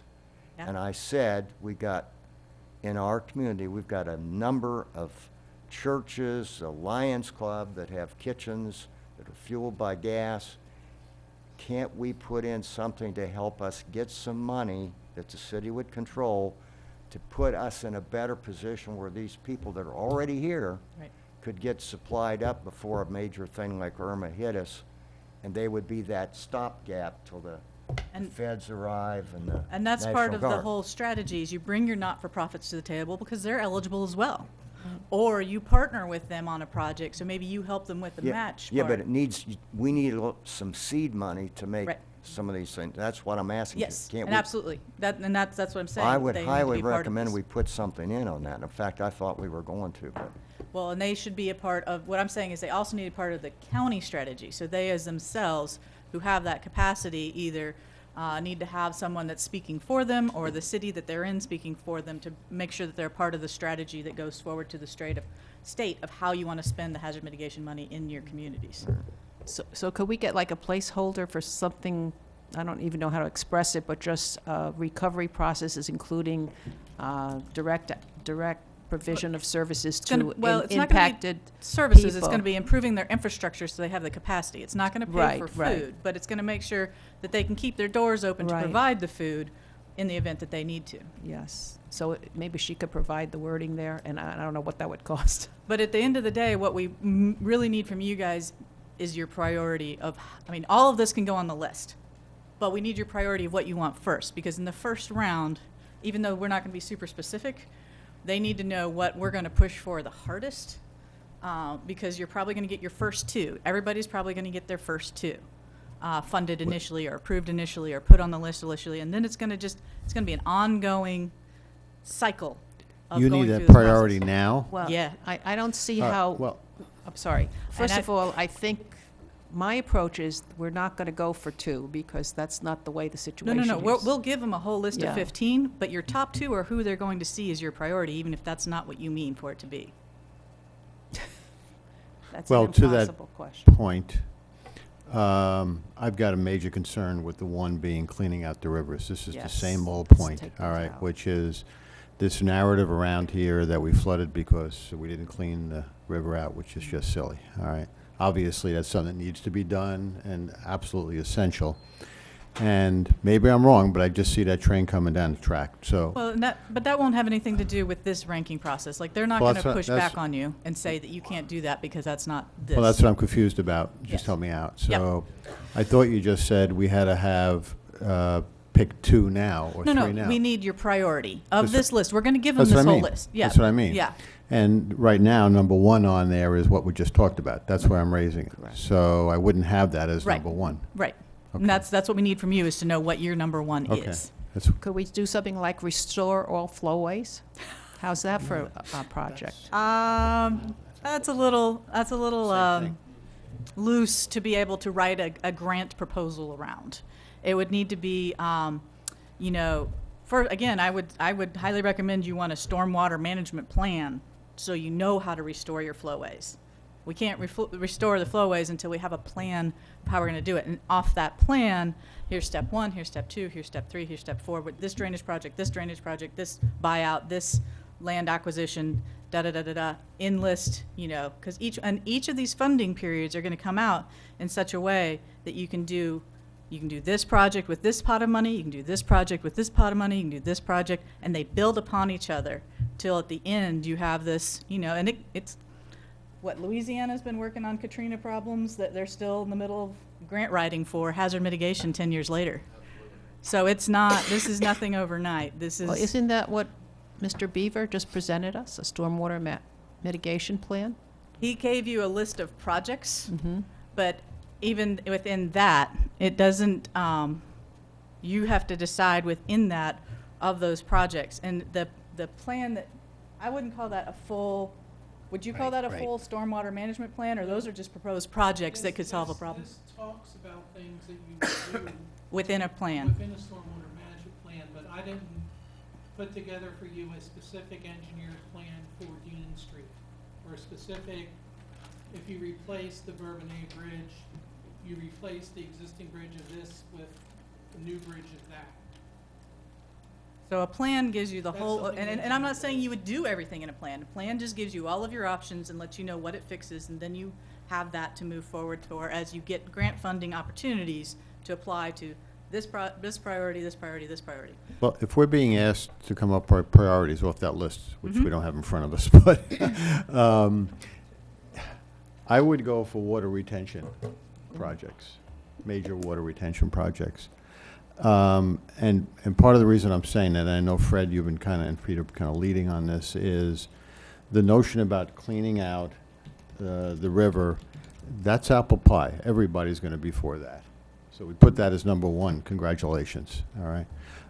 Logan Boulevard, at this point, half the world is talking about Logan Boulevard. So it's obviously the one thing that the Water Management District is talking about. Reading what you wrote here, it sounds like Lee County may be talking about it. So I don't see why we need to be the one pushing that. In other words, we put that number one, that's going to get done, and congratulations. We've taken care of Logan Boulevard, which everybody else wants to do. When it may be 80% down the path already. Correct. And what I'm trying to keep in mind is we are singular. We've had a massive flood. We need flood control. And to me, that's water retention. You know, whether it's the big project Jim talked about or whether it's up there on the golf course, that's the thing that's different to me that we need to be talking about. And that would also be looked at very favorably, because it's not just one neighborhood fixing, it's community-wide fixing. Yeah. Fred? Yeah, I would make two comments. I agree with what's been said, with one exception. That number one that we're saying we're just going to, buried in that is $1.85 million to have engineering studies of every area in the city that flooded. I mean, real stuff where you have real numbers, not just. Right. Well, feel break good. it out. Okay. Break it out. So you may want to break that out. The second thing that I would say, I think, and this goes to water retention, and this is somewhere that Jim and I may have some slight divergence of opinion, but I think it's really not that big a deal. But for example, in Spanish Wells, one of the oldest communities in the city, they have a retention pond that is embanked. I think it's about 2 feet. It's not a high one. But that literally doubles and triples the capacity of that pond, and it's never failed since it was built, and it has been little or no maintenance on it. In fact, the only thing that they did maintain was somebody changed the pump outlet, and it scoured the bank, kind of eroded it, and they had to repair that erosion. But I do think we should be looking at a little bit of that as well, because you know what? All these acres that we have, there's 80,000 acres of crew land in South Water Management land that holds a foot and a half of water, and we're still getting flooded. And that's, so these things we're talking about, I think we could go into some existing communities and look at the feasibility of taking discrete ponds. You can't have ponds that are going to block somebody's view or right up against their house. Ponds that are more away from the homes and all that. Here and there, you may be able to do some embanking of those and pick up more capacity. Carl, what about giving them the whole list today, saying we haven't chosen our priorities, we're waiting to hear from Atkins. Thank you for advising us last week that we had to get this in. We've scrambled, or whenever it was, right? We've scrambled as best we can. and come back at the next meeting and come up with whatever priorities we need with the advice of our consultant here, rather than kind of do it sitting here today. I was going to say, and to borrow an expression, as we sit here and play an open game of poker with ourselves and with everybody else, right? I would offer out there land acquisition, but I don't think, is a couple of weeks going to make or break if we offer our priorities? I don't really understand where the county's at with needing this ordinance. That's where I'm a little stumped as to how that's slowing down us all being in a room and talking about, because we don't know what every other priority the rest of the cities and the county's gonna, I mean, the county may have solutions in there that are gonna address a lot of this, that if we put our list in. So I'm personally stumped by the not having been able to sit down with the county yet Well, why and don't we figure out sit what their down with the priorities. county? Well, Well, I think they're looking to put this process together. I don't know if Lee So told I you understood that anything that was more. to be followed by the list of everyone providing, the request was a draft list. It did not request prioritization Okay. in that draft. All right. A draft list of our projects to be presented to them, and at that point, I think that would all be compiled for the future discussion. right. Hopefully leading to the meeting where we would have that as well. You know, and I was going to, Pete, I was going to hold this for later on, but I'm just going to throw this out there now. On February 2nd, we're going to have a meeting here with South Florida Water Management District, Ernie Marks, the executive director, Mayor Jim Bosch from Estero. And we're also going to, I've been given the go-ahead that we can schedule one-on-one meetings with council members here with Ernie Marks, and that's going to be on February 2nd. So like I said, I was going to hold this for later. Our next meeting, our first meeting in February is February 7th. So this might, in a way, fit nicely. And Fred? I'd Yeah. make one other suggestion, and this is again based on comments from the table. Don't put those items 1 through whatever 5 from the lead. Do that breakout on a couple of them. Right. One of them would be that number 1, because I would agree that river is going to be cleaned and snagged and everything else 3 different ways before we ever get any more money. But I mean, it's already getting a bunch of money spent on it. So, so it's not as critical. And at that, I was just going to And say, we have- Carlin, Go ahead, real sir. quickly, at that February 2nd meeting, they're looking for our wish list too. So, And that's one of the challenges we have. We've got the challenge in Tallahassee right now, because the state legislators aren't looking to give as much money as everyone's asking for. That's natural, all right? Even though we've got a serious situation. But yes, we're asking for money for some of the same type of projects from the state, from South Florida Water, what they'll do for us, what they won't. And then we've got this process is coming too, and that's a challenge that we have. It's like, well, how do you coordinate all of this? Because you may ask for the same thing from 3 people, hoping you'll get one of them to say yes. Right. But you don't know that when you're putting the list together. Yeah. And so you've got to keep all of them moving forward on the various train tracks until one gets done, and then the next one moves up in a higher priority on this train track versus that train track. But something Arlene said was very helpful. You're saying that the list that so goes to Lee County does not require prioritization at this point. The request at this point says, while we don't need fully fleshed out projects yet, please send your initial project ideas with whatever detailed description, estimated cost, and completion time that you have at this time by close of business on January 17th, 2018. And they did, but they did indicate that Lee County is beating on their projects and and is prioritizing them and is hoping that we are doing the same. But the actual request says to provide, Just a list. it says, while we do not fully, while we don't need fully fleshed out projects yet, please send your initial project ideas with whatever detailed description, estimated cost, and completion time you have. My only concern is that, having been through this many, many times, is that even if you don't intend for it to be your priority list, if you send it in 1, 2, 3, 4, 5, they're going to take that as 1, 2, 3, 4, 5. Right. well, let's keep that in mind, I guess, on our numbering Right. somewhat. And I did, I'm sorry, Lee County Commissioner Cecil Pendergrass will be at this meeting on the 2nd as well. Yes, he will. Well, I recommend that we And he's the chairman. advance all the ones that Mr. Beaver had mentioned, and if anyone's going to prioritize, I'd rather that he do that. I know that puts an added burden on him, but I would like to have all of them sent forward with the note that we are going to do a reprioritization when we have more information. And Jim, I would just ask, please don't get up, that when you do send in those numbers, if the priorities are as you numbered them on these slides and on these screens, great. Keep in mind, although we haven't given you obviously specific direction for specific priorities, in your numbering of, just kind of keep that in mind. How's that? I don't know how else to say it. Let me come up so you. Well, I didn't want you to get up, Jim. I'm sorry. But you want to have it on the mic. Okay. The numbering here relates to Thank you. when the idea came forth. So it's Okay. basically chronologically. If you want me to prioritize, I think it was about 10 of the 15. Do you want me to give lower priority to those which already have a potential funding source that you've sought? My nod of my head would be yes.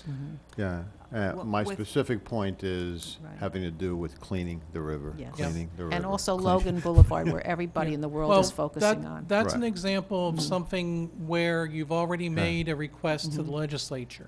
Right. So the 4 things that you've already requested for funding, Right. or actually 5, including the Bloomberg grant, Okay. would you like me to give those a lower priority for the LMS and the other ones a higher priority because you've got no funding source you've gone for them yet? I'd just like to ask to put land acquisition up top. Yeah. Yeah, I'm with that, too. Yep. Okay, My- well, it sounds like they like land acquisition as number 1. Right, yeah, put that one. Okay, and then, Jim, just, the ones that we have for the legislature are the Spring Creek things? Well- Is that pretty much it? no, what you have, and let me show you. Which ones do we want to put at a lower priority?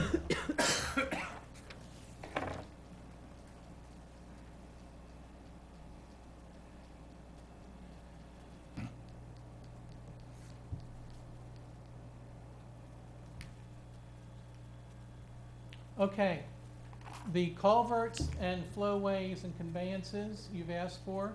Right. Replacements on culvert, adding sluice gates, you've asked for. The beginning the land acquisition for the regional stormwater feature in the DRG, you've made an ask for, and the Logan Boulevard, you've made an ask for. So those would go lower on the priority if you take the protocol that things you've already asked for, you're not going to put at the top of the LMS. Well, I would leave 2 and 3 in, you know, sort of higher up, because that's what we're already talking about, the culverts, right? Do we want to leave those in? Well, I'm just saying that, I know, but Yeah. that's You- why I wanted to see You're those. saying put number 3 as number 1, perhaps, That's nice. right? No, we're saying which ones should we not include to the LMS, all right? I think we should keep the land acquisition, and we should also keep in the culverts. Sorry, I think we were saying keep all of the ones the 10 that we discussed, but we're talking about prioritizing those Correct. 10. Correct, but we don't want to get 2 and 3 lower in the list we're putting out to LMS, right? But that list also, I don't think that's the latest version of it, because we had broken out number 1 into doing the culvert inventory, replacing undersized with proper sized culverts. But there was another one in there that was 1.85, we can put a number by it, which was to get every one of these areas of the city studied in depth, where you actually get real numbers. What, if you do this, what percentage improvement you get, and all that. Right. So the rest of the other stuff on that number 1, I agree the river thing is over-talked, overdone at the moment. My sense of it is that the county's looking for an order of magnitude right now in terms of all the requests that are going to be coming in. Okay. We understand what you're talking about, prioritization, and certainly can work with Jim.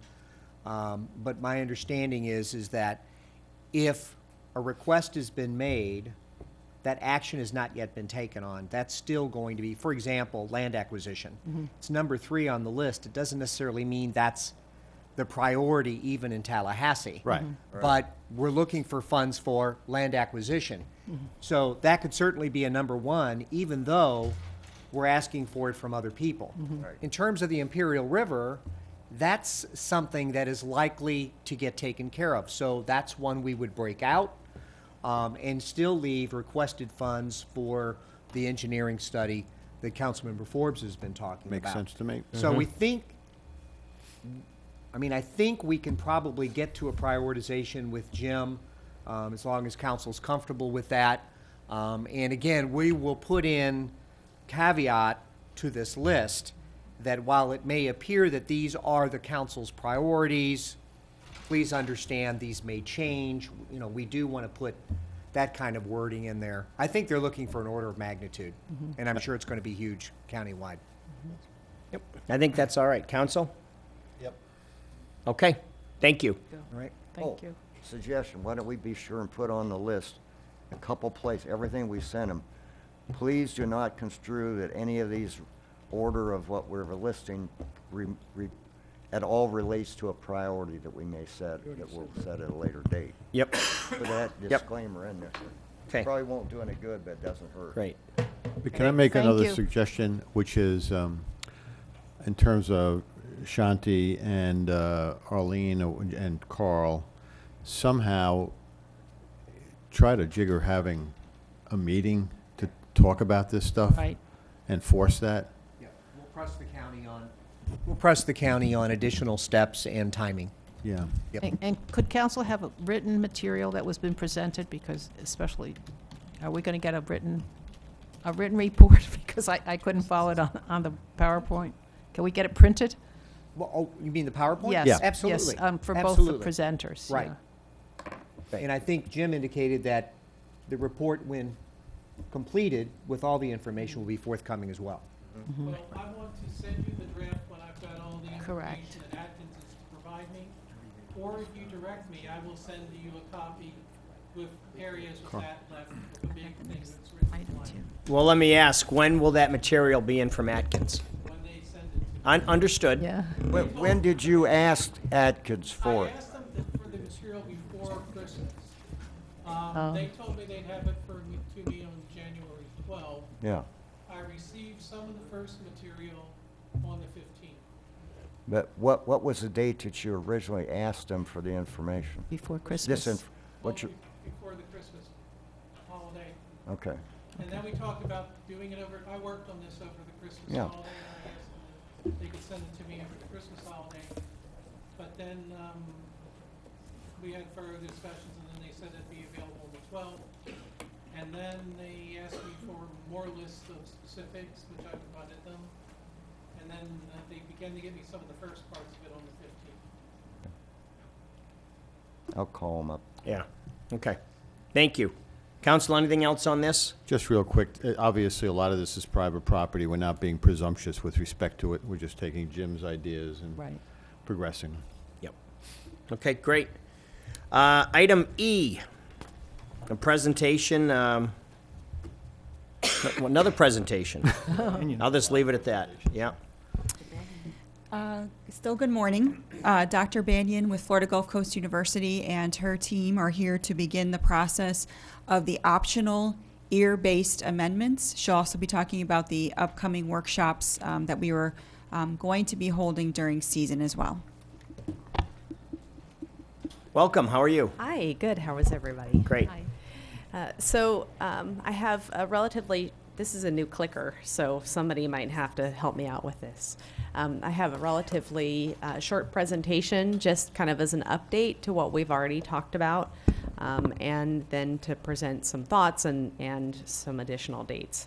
So, no. Here we go. So, as you remember, the first step in this process was a couple years ago where we developed the EAR. And out of that EAR, as you remember, we had 3 different sets of recommendations, the final of which was the any optional amendments to the plan to further your vision. At that time, June 2016, Council directed us to move forward and to scope those optional elements to kind of start having discussions about what that would look like. We worked with you early on, and we also worked with the LPA through a series of 4 meetings to explore what those options might be. And we addressed those also in public meetings and then came back to council to discuss those. We wrapped that process up April of last year, and that brings us to the current process where we're at now, where in the optional amendment process, the first step is to start preparing and kind of thinking about what these amendments might look like. We did speak with you early on and got your priorities in terms of what should be addressed. It was clear that everything sort of flowed around transportation, and then the related elements of housing and land use being some of those that were important. So just briefly, we're here to talk to you about what we're doing and to talk to you about the public workshops that we would like to hold. So those workshops would be the 5th in March 5th, 6th, and 8th. So that's a Monday night, Tuesday night, and Thursday night. So each of them we would take an element and talk with the public about those elements. We would also want to work with the LPA around that time to start having some more in-depth discussion about what each of the elements should look like. And finally, we would be looking to move forward with transmittal or adoption late summer, early fall. So again, we want to have these public meetings during season so that we maximize public input with residents. So that's kind of why the timeline's structured that way. So as you remember, I'm just going to briefly talk about these 3 areas. And again, these are the focus areas, but there's other elements that are related to these that would be addressed as well. So again, that was housing, transportation, and land use, centered around, of course, your vision. And we really took to heart the introduction and the vision of the city. So that's kind of guiding a lot of our process about the livability. So in terms of the future land use element, there's some work to be done there. Right now, we're working on a density analysis. We can do that, or we did that from sort of the future land use map. What does it say in terms of allowable density? But our team is working on actual and existing density.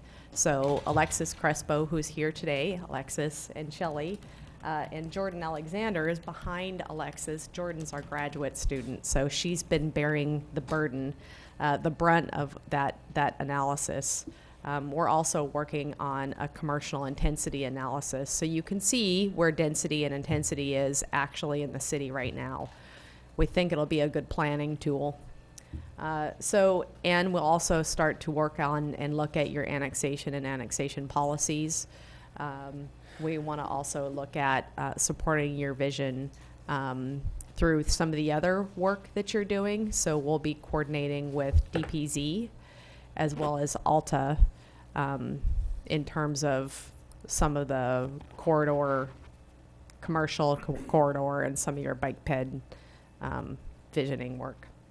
So, and then in terms of future land use map, we would be looking at the transportation and land use connection, how they support each other, as well as accuracy of the maps and correcting maps that are outdated, and then just looking at other areas in that element that are outdated that we know should be revised at this point. In terms of transportation, this is kind of, we've done some work on this, and when you adopted the Bonita Beach Road vision implementation, we had done some work citywide. We're going to take another look at that, again, integrating land use and transportation, taking into account what ALTA is working on, and look at possibly a multimodal level of service and other ways to kind of get you where you want to be in terms of transportation.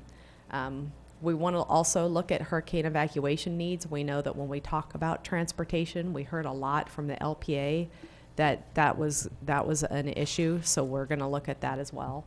And again, the maps in that series need to be updated as well as any other kind of outdated information in the element.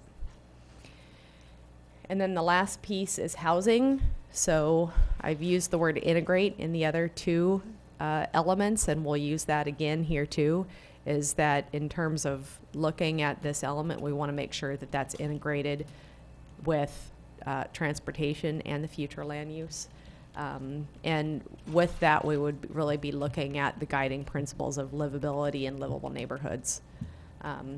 We heard pretty clearly from a lot of different residents and the LPA that workforce housing is needed, and we want to address that to the extent that we can, and as well as aging population and looking at different housing types to meet your needs.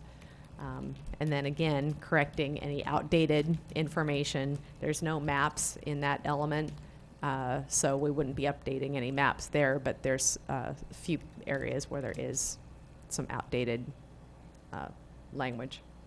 And then finally, in terms of the land use and the discussion that you've just had, we know that there's some areas where the state has asked us to readdress, and that's sort of your areas of coastal management, especially sort of in this coastal high hazard area, looking as well as at community resiliency and flood mitigation, and then looking at some sustainable development strategies within the context of kind of the coastal areas, and then again correcting any outdated information that's in the element. Other related elements, we know that we are going to have to look at your capital infrastructure and that plan that's in there that's been pretty outdated. We didn't remove that the last time because we were focused strictly on state mandated changes. But there's some things like that in other elements that are affected by the work that we'll do that need to be addressed. And just as a reminder, again, we're not going to be looking at increasing the density in existing neighborhoods, and we're not going to be looking at increasing or changing any height limitations or the measurement of height limitations. So again, just to remind everybody about the public meetings, we'll be doing some advertising through the city's website and hopefully through your city's e-blast process to make sure that we can get maximize input there. The meetings will be held here in this room, so we'll take over City Hall for that. And I believe that is the end of my presentation. So if there's any feedback you have at this point, you've already given us some. I think we're fairly comfortable with where you're at, but if there's something additional that you've thought of in the interim. I also wanted to add to Dr. Banyan that we hosted a conference call with DPZ and the DPZ workshops will be happening post Dr. Banyan's workshops. So any potential outcome of those will be closely coordinated with DPZ on future land use expectations for Bonita Beach Road. And additionally, we'll be working with ALTA as well of any of the transportation element and connectivity goals, objectives, and policies. The timing is good for us because all of this is happening at around the same time. So it works, I think, for everybody to make sure you've got some coordination. Great. Great. Thank you, Council. Amy. I'm very interested in the density analysis, both the commercial and the residential. I think that's really important. So I'm glad to see that on your list. And you probably are aware of this, that we have a housing consultant. So I would assume that once we get through our meetings that could be integrated. That would be great, yes. I think that's all I pointed out. But thank you for doing this, making this effort. And I was going to ask something about form-based zoning. We're sort of looking at, we do not follow that in the various overlays, but I think that's something that we're going to be talking about. Would that have to be integrated in the work that you're doing if we wanted may, and we can talk with decided to go that way? Yeah, we can talk with the team about how to handle that. So that's if it's a code, if it's form-based code that you're moving towards, then we would talk about how we can handle that or what needs to be changed. Because we have the overlays along Bonita Beach Road, and Right. we have the 041, and we have a few other those overlays that I think we're at least going to consider doing it a little bit differently. So we'll talk with the team about Right. sort of what needs to be addressed or But changed we in haven't the comp decided plan. anything, I'm just saying that, you know, Right. if we need to integrate that, that you would Okay. do that. Okay. Good, thank you. You additionally might be seeing that as some suggestions from DPZ and Uh-huh, recommendations that they make. Right. And at that point, we would be looking future to incorporate DPZ's recommendations both through the comprehensive planning process and the land development code. Okay, thank you. Okay. Council, anything else? No, just Yeah, to- Fred, I'm sorry. Yeah, Peter, doesn't No, matter. go ahead. You want to go? No, go ahead. Okay, mine's real quick.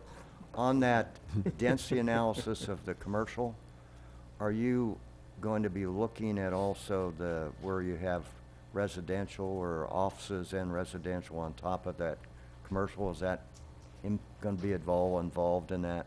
I have to defer to our new expert on that, Alexis and Jordan, to see kind of where that analysis is. I know Jordan's crushing through it, so do you want to come up and talk about how that's going to be?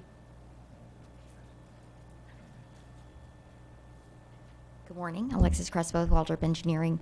As Dr. Banyan indicated, we've already looked at how the density intensity is allocated on the future land use map as part of the EAR. So what Jordan has been working tirelessly on is going through parcel by parcel and seeing what has actually been built in areas where you have 5 units per acre approved as density. Was that actually realized through planned developments such as Bonita Bay, Worthington? We're going piece by piece through the map to show what has been built. And as part of that, she's pulling development order permits, zoning approvals that's going to quantify the commercial square footage as well as the residential dwelling units. I would say generally there's not a whole lot of vertically mixed use development in the city that she's had to watch out for. Most of it is residential in a separate building from commercial.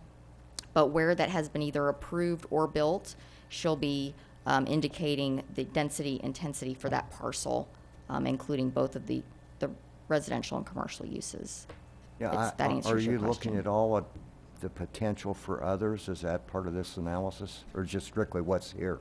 It's also vacant parcels as well, what they're either entitled for on the future land use map. If there's a zoning in place, we're looking at that. And then if there's a development order that's approved but hasn't been built yet. So Burnwood by Hunter's Ridge, we're looking at the vacant parcels and seeing Yeah. what the maximum intensity could be in the Last future. question, are you going to also tell us there's areas that based on Margaret's expertise, your expertise, Shelley's expertise, and others, that even though there's no entitlement to do that here, these properties we feel could well be prime properties for that?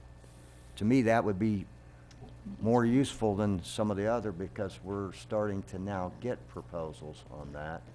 And we'd like to hear what the experts, so to speak, think before the guys that want to build it and make the money come in with their proposals. So we have discussed how those recommendations may appear, and I think at just the first cut, we would want to work with DPZ to see what they've come up with, because they're doing some of that visioning work that we're not doing the visioning work. Right. They're doing that kind of work. So I think in that coordination, it may be that they have the recommendations rather than for us, but I think we can keep that in the bucket about some of the things that you Okay. might like us to provide. I'm not totally clear what the purpose of the density analysis is. I understand the analysis. So let me take an example. You know, Bonita Bay, DRI, has a zillion homes approved. There were 3,000 in there. There's free board of $1 billion. All right. So what? What are we doing with that? So there's been a lot of discussions, and Alexis, you may have some additional things to say here too, but there's been a lot of discussions about redevelopment and potential redevelopment. So we'd like to understand where density actually is. Right. Look at, in terms of the By future density, land you use mean map. built density. Built density, where Okay. built density is. We know where it's at on the future land use map. Right. But we don't have a great handle. I mean, we can eyeball it, but we don't have a great handle on a map about where it actually is and what there's potential for for redevelopment or infill.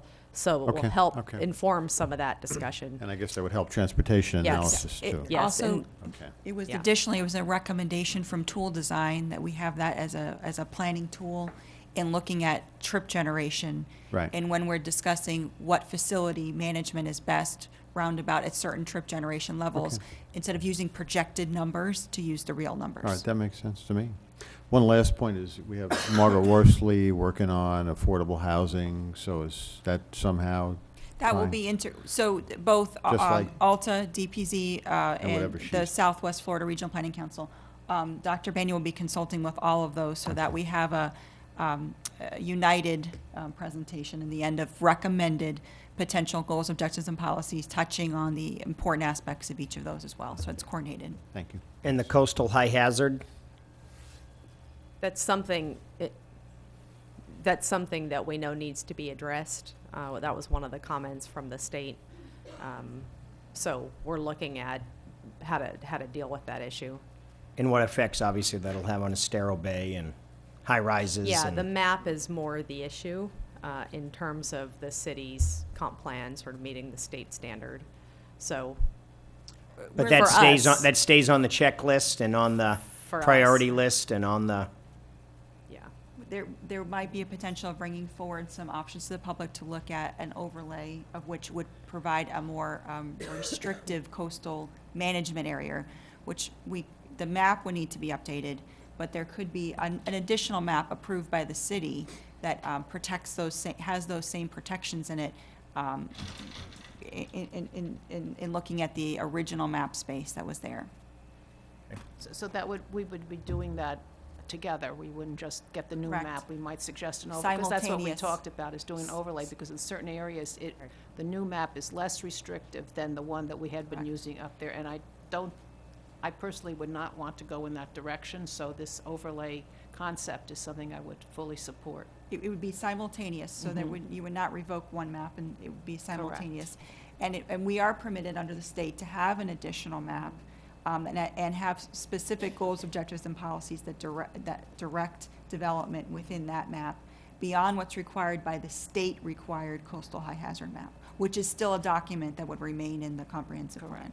okay. and let me just briefly say that that is what the state recommended, what Arlene's talking about, that is what the state recommended. To have our own That overlay? approach. Yeah. Okay. Audrey, is there any issue with the current litigation with doing the updates to this map now? There could be, I know that we're trying to get some briefings set up, and I'll discuss it with you privately. Okay, great. All right. Thank you. Thank you. Thank you. Thank you very much. Okay, we're rolling along here on the presentations. Yeah, We're ahead of schedule. we're ahead of schedule. Okay, yeah, we were supposed to be here at midnight before we got to this point, but it's only 11:30 in the morning, so.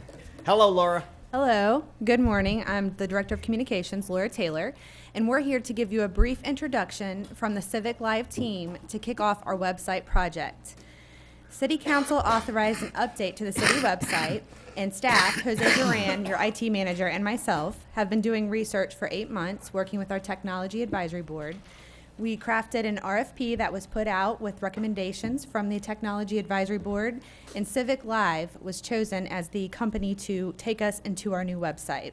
To ensure the new website will have the needs of our community, the request for proposals indicated that the firm chosen must have 2 public meetings to gather information. Tonight, we will hold one of those at 5:30. The designing phase of this project will also include surveys from stakeholders, usability scenario documents, and review of the existing website analytics and heat map activity to understand current user experience and behavior. The Civic Live team has over 15 years' experience, including engaging e-government websites. So you'll hear from Derek and Kara now. Okay, great, thank you. Hi, Derek. Hey, Derek Mann from Civic Live. Thanks very much for having us here today. I appreciate it. As you said, let's keep the ball moving, shall we? Okay. Actually, there we go. So as introduced, I myself, Derek Mann, will be the business analyst. So really helping out in gathering those initial requirements, certainly beginning this evening as well. And then, as I mentioned, Kara, just behind me here, she'll be running the project as project manager going forward as well for Civic Live. Typically, our projects are broken down into 4 key phases. Currently, we're in the first one, which is envisioning. This is where, again, we gather those key requirements, develop all of our key project documentation. So really, it basically just gets both parties on the same page, moving forward in the right direction, ultimately for the project. And then we move into the fun stuff, which is implementation. During implementation, we work on things like design for your main site and your sub-site. We cover user authentication. We cover certainly content migration from current content, any new content we want to create over into the new platform. And then we cut over to stabilization. So we have another fantastic in-house training team that'll come back down on site to Bonita Springs to conduct your user training, get you guys up to speed on how to maintain and update the website. We also go through a series of check and balances, which we typically call user acceptance testing. So this is the last, as I mentioned, check and balance before we cut over and go live, where we review the website, run it through our ADA checker, make sure the entire site is compliant, make any last updates or balances, and then we move into deployment, where we ultimately cut over and go live into the production system of your new website. So why us? It was already sort of mentioned in the wonderful introduction. So we do have 15 years experience. Myself, I was previously project manager and now moved into the business analyst role. And I've been working with Civic Live for about 5.5 years or so. So I've seen, upwards of 30 or 40 municipal sites go live in the past. So I promise you're in good hands, and Kara certainly has been with the company for long enough as well. How old were you 15 years ago? I look young, but I'm old. Okay. For the record, 29, going on 30. All right. Creative web design techniques. So we're here to really provide best practice. We certainly have a series of team members behind us, not only in our offices in the United States, but in Canada as well, that are going to be working and having their hands ultimately in the project. So we have, our graphic design team, our support team, our training team. Certainly for any custom builds, we have our development team as well. So as I mentioned, you're in good hands here. So again, we're really here to provide best practice. So first and foremost, that we're going to be targeting in that envisioning and planning phase is what we refer to as the information architecture, the site map. For those of you who might not know those general terms, it's really the hierarchy of pages and sort of how they're structured and labeled throughout your current website. And that's something in a key area that we certainly want to improve on. And then obviously citizen engagement. That's one major goal that was not only outlined in the RFP, but outlined in our proposal and our response to that RFP is to increase citizen engagement. And certainly that would have been a really great sort of technology to utilize with the events of the last hurricane and whatnot. Certainly develop new content, define any content gaps that you guys currently have, hopefully reduce on that admin take-in with new content, and then obviously design. So moving to a more mobile responsive design for not only desktop, but through applications as well. Again, it was mentioned, we're already beginning this evening with a series of citizen engagement tools and practices. We're going to leverage surveys, workshops, as we're going to conduct this evening. Heat mapping, for those of you who don't know what heat mapping is, really we're going to leverage a lot of data that we can gather not only from your current website, but from our best practice to move forward. So heat mapping is a great tool. It basically identifies what pages are being clicked on, more specifically on the home page, what people are clicking on more often on the actual home page itself. That gives us some good feedback and some good data of things that we can maybe bring up in that information architecture and make more popular. And then certainly your web analytics. So web analytics gives us demographic information, it gives us population information, it gives us click information on every single page across your website. So we're going to use analytics really to define sort of not only what content comes over, but it also alludes to some of the content gaps that we can hopefully eliminate and provide ultimately more information for your user base as well. In terms of timeline, generally for a scope of this project, the size of this project, we're looking at about 6 to 8 months for implementation. That's still being worked on. That's something that we're going to actually discuss a little bit later today is the project plan, but generally about 6 to 8 months or so. All right. Any questions or comments outside of that? I have some Amy? Just some questions. Is this going to be integrated in any way with the community development website, or is that not part of your Yeah, responsibility? sure. So that'll remain a separate website. So that's not That'll something still be run the same way. That'll still be and run then the just same link way. to it basically. Ideally, we'd like to make, through the information architecture, the sitemap, the pages, hopefully we can make a better connection between those two entities from your main site to that. And by that, I mean, we'll have a certain page structure, maybe even dedicated for that specific area, where from the website you can access that specific information that lives on that current site through your main site, so that they're not disconnected entities. And then a question about the heat mapping. Are you using the existing website to get that heat mapping? Or Yes. Okay. Yes, and that's something that will continue. Okay. A few months after go live. Because in my opinion, I'm sorry about criticizing our existing website, but I just think it's just too cumbersome for people to really use, so I'm not sure how useful that kind of mapping will be at this point. Yeah, absolutely. And for those of us who haven't grown up, well, I have grown up with computers, but I'm referring to my husband. Don't listen, Jim. I mean, if we could get him to use the website, I think it would be good, and so we need some intuitive use, be able to just look at it, and even people who are not used to using computers could use it. And then my third comment was, would it be, I noticed that in the different platforms that, your cell phone, your iPhone, your iPad, and then your desktop at home, to make sure that that works well through all those platforms, and I assume you'll be taking care of that. Yeah, absolutely. I'll test all three of those comments. So the first, let's touch on maybe the second one. So we did get information from your RFP that I believe the median age here is about 51, 52 or so. So that's certainly something that we're going to take into accordance, and accessibility helps a lot with that, and accessibility law helps a lot with that. So not even having say for a visually impaired person, for example, our entire website, our entire platform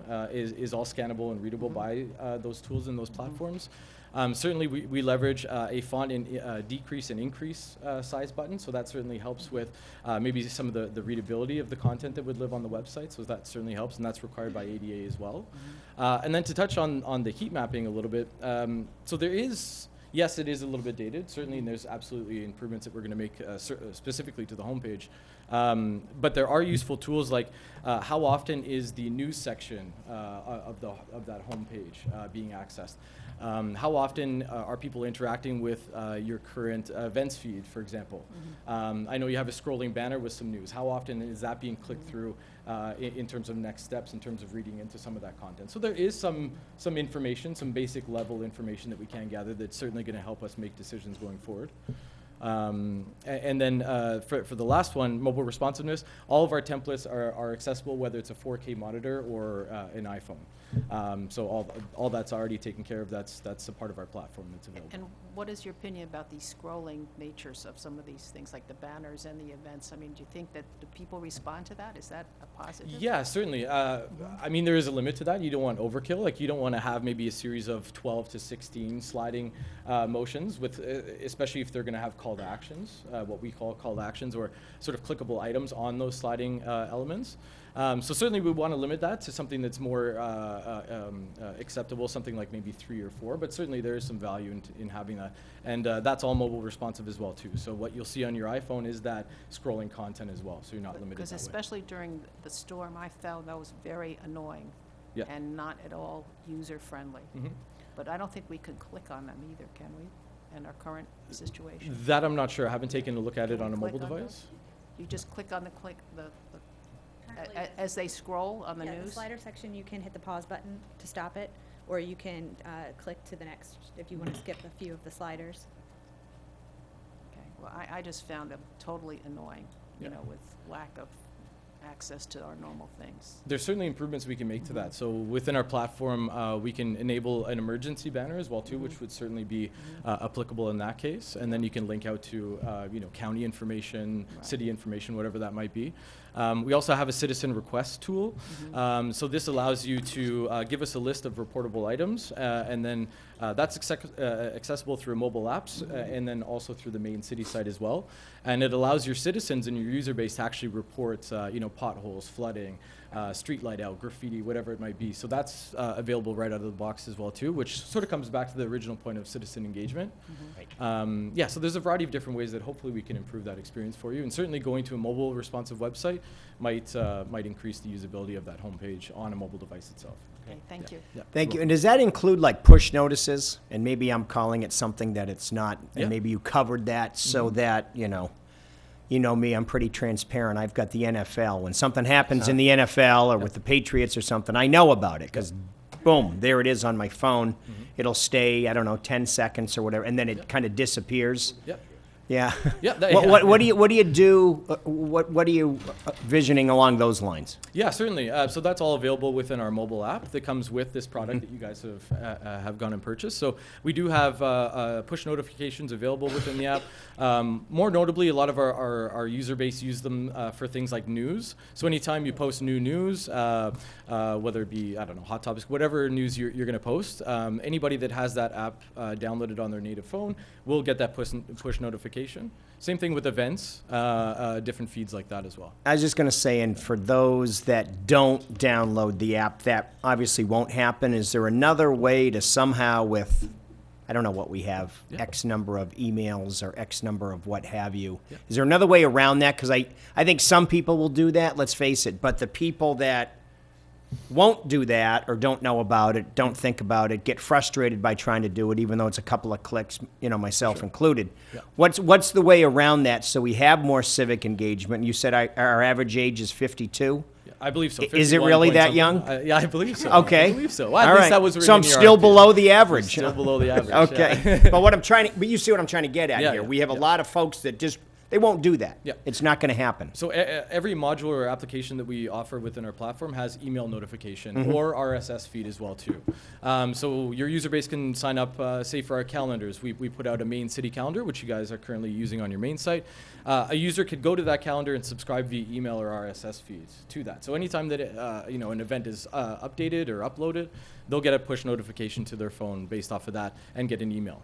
That goes for our news application. That goes on a per page basis. So we can even have users subscribe to pages of content so that anytime that that's updated, they get an email notification as well. And we also typically employ what we call social media sharing. So there's a platform widget that we would put on all of our web pages where people can interact with the content that lives on that page and actually share it on their social media platforms. Okay. So there's quite a bit of involvement there, not only requiring you to download the app itself. And I would just say, and I love what you guys have said, just if there's a way to think unconventionally about it, for the things that, for the people that are not tech savvy or aren't just going to, they're just not going to think about it. Yeah, for quite sure, frankly. for sure. A way to draw them in, and then once they're there, they are engaged, right? I, to that specific point, I think one of the major goals, and we haven't talked about this with the core group yet, but this is something that we're coming sort of in proposal with, is going to a more services-driven website rather than a department-structured website. We don't want to rely on your user base to understand sort of your department structure to be able to access content. We want to get them to those services, to that information. We even say within 3 clicks. So I think based off of our experience and our best practice, leveraging and making that one of the goals for this project is going to really help us drive not only more folks to the website, but easier access to the actual information that they're coming for in the first place. That's great. That's great. Thank you. Council? Other comments? Mike? Yeah, one thing. Our youngest member of council, by the way. He's got a lot more gray than I do, but he's younger. Fellow millennial. Yeah. On a lot of websites, the search bar. Yes. Having to search for almost the exact words that it's written somewhere on the website. Yep. I'd like a more friendly search. Is that possible? Where Yeah. just using layman's terms, they could type something in and the site's going to figure out what they actually meant and find it for them. Yeah, a couple things on that. So yeah, absolutely. Especially in the age of Google and Bing being so popular, a lot of people are coming to these municipal websites and actually using that search. So we leverage a platform called Cluedo Search within our CMS, which is fantastic. So certainly that'll pull up your typical content. So any content that would live on a page, it's going to be pulling that metadata as well as the actual page title itself. That's just a basic search. But within Cluedo, you can actually search PDF documents or any documents that are associated to any of that content, and that'll search those PDF documents for that content as well. And then also we can meta tag each one of those pages with key terms. So for example, say it's the Parks and Rec landing page, for example. We can go into the back end of that page and add a sort of tag terms like leisure or public or community or something along those lines, so that anytime that those sort of tag items populate, it's going to reprioritize those pages up and up as those terms are being used. So certainly that's going to be something that you're going to be able to leverage within this project. And then we could also do autofill searches as well too. So somebody starts typing in, you know, building. It'll suggest, you know, do you want building permits or building licenses or building applications or whatever it might be. So that's something that's going to be that you're going to be able to leverage. So I think that's going to be a major improvement from what you guys are currently using. Great. Yeah. Thank you. Pete, did you have something? Yeah, really not on this as much as the substance of the website. I just flipped on Estero, for example, right now. So here they have council meeting, this is today, on January 17th, has a full agenda, including workshops on River Oaks Park and Estero Parkway.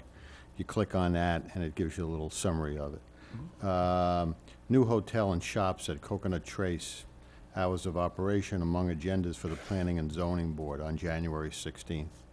Estero High School girls soccer team playing in district championships next week. So I know you're just talking about formatting and such like that, but I think something we ought to think about going forward is, subject to cost constraints, beefing up a little bit of this practical news stuff that goes on here. But that's not really your job. No, but we can sort of help with that. So not every project, but whenever it's required from us, we can put together a content management sort of best practice document, a governing document, so to speak, so that there's some consistency going forward in terms of what's getting posted, sort of the quality of what's getting posted, making sure that all that content is ADA acceptable as well and compliant. So we can certainly set up that document, and the benefit to that is, you know, if you onboard some new staff and they're going to have their hands ultimately in the website, we want to be able to give them a document that will outline best practice so that that sort of content creation remains consistent, not only with news articles, but on page content itself. Well, I leave that to staff. We have a very capable staff, and they can figure out what, yeah. Yep. So. But certainly we can help in that practice. Thank you. One more question kind of goes to Amy's comment about with the hurricane, you know, trying to find information and more difficult. But a lot of times we were using cell phones, the connections weren't that great, so slower download speeds. I know you said it knows that we're on a cell phone, so it kind of adjusts the screen resolution. Well, that's what I was kind of getting at. Does it adjust the resolution so that way it's a smaller download for that slower connection? Yeah, absolutely. And we're going to work with your team to, like, for example, you know, on the homepage, we want to you know, sort of show off the beautiful area that you live. So we want to use some more photography than you guys are currently using on your website. So we're going to work with your internal team to not upload, say, a 2 gig image to that image space on the homepage. Where loading something like that on a mobile device with maybe 2 bars is just, it would be unacceptable. So yeah, there's certainly standards that we have to operate by, so that the load speed on say a desktop computer versus a mobile phone is going to be similar, if not identical. So that's already wrapped into our platform, and that's part of the best practice that we use moving forward. Yeah. I have So a it shouldn't be an follow-up question. So do you think it's useful to have like a separate website, which is kind of like a subset of the existing one for an emergency, like where they could say City of Bonita Springs emergency, and then instead of going to the regular website, you just have the essential stuff coming up for that? We can do that, but we wouldn't necessarily build it as a separate site. It could be a part of the main site, just a separate section of the So, website. but if someone were in an emergency could go directly to that site without going through the whole other stuff? Yeah, Is absolutely. that useful or not? Yes, very useful. Yeah, especially in the geographical area that you guys live So in. we could sure. announce that this is the way you get directly to our emergency. Yep. Just a flat URL, it'll Yeah. redirect right to that Yeah. interior page that And- ultimately would be a part of your main city site. That's not a problem. Right, but we don't care where it is, as long Exactly. as somebody can go directly to that. That's It might be cityofbonitasprings.org/emergency, or I don't know, But right? whatever you would do, but it would be, there would be a whole section where we would just, the city would input important emergency information, because that's all anybody wants to know during an emergency. Understandable, yeah, They don't want to know understandable. they don't want to know the events or any of that, or the meetings or anything, that's all they want to do. Again, you know, I just sort of, I was out of communication I had trouble with everything that I was using when I was here for the storm. And afterwards, I think, to me, I would have preferred to have something a little more easier to access, so. Yeah, the simple answer is absolutely we can do that. And then the benefit to our system as well too is that you can actually pull down that page and not make it publicly visible if you're not using it, and then republish it very, very easily within a click of a button in case of an emergency. So it doesn't always have to be a publicly visible page. Yeah, that's good. Thank you. You're welcome. Council, anything else? Yeah. Wonderful, thank No, you. Good no, I job. have something. Oh, that would fall under council, anything else. Anything else? But yeah, go right. ahead, Fred. I'm really interested in the implementation and the testing and all that, so we don't end up with what happened to that big effort that the previous administration put in when they rolled out the way you register and sign up for insurance. Remember that fiasco? Exchanges? No, but if, I mean, Obamacare exchanges? we're going to have a very sophisticated website, and the more sophisticated, the more advanced testing and test bedding you got to do. Otherwise, you can have bad things happen with good intentions. Right, Yeah. right. Yeah, no, that's a fantastic question. So that's all embedded into our project lifecycle as well. So I mentioned user acceptance testing, which typically comes in sort of near the end of the project. We're certainly going to invite citizens in, certainly members of council as well, to come in, access a device, click around the website, and certainly provide some feedback. We have some forms that we can share to fill out to gather all that feedback, and we use that feedback to make any necessary changes before we go live. And then in terms of integration with third-party applications, which I think maybe you were mentioning there, certainly that's going to be improvement with this website as well too. Say for example, if you have utility payment online, ideally we don't want to redirect that user to an outside website. We want to integrate that application right into one of your city web pages so that they stay on the site as well. So there are some checks and balances, some review, extensive review, not only from our team, core internal team, certainly department liaisons within the city, but we're also going to be reaching out to those ultimate end users to get that information as well. Wonderful. Thank you very, very much. Thank you. Thanks Council, it's 11:59. Why don't we take a break until 12:15, and we'll reconvene here at 12:15. We actually got some food in there. Right. Okay. Not a lot, but we got some food. So we'll see you at 12:15. Some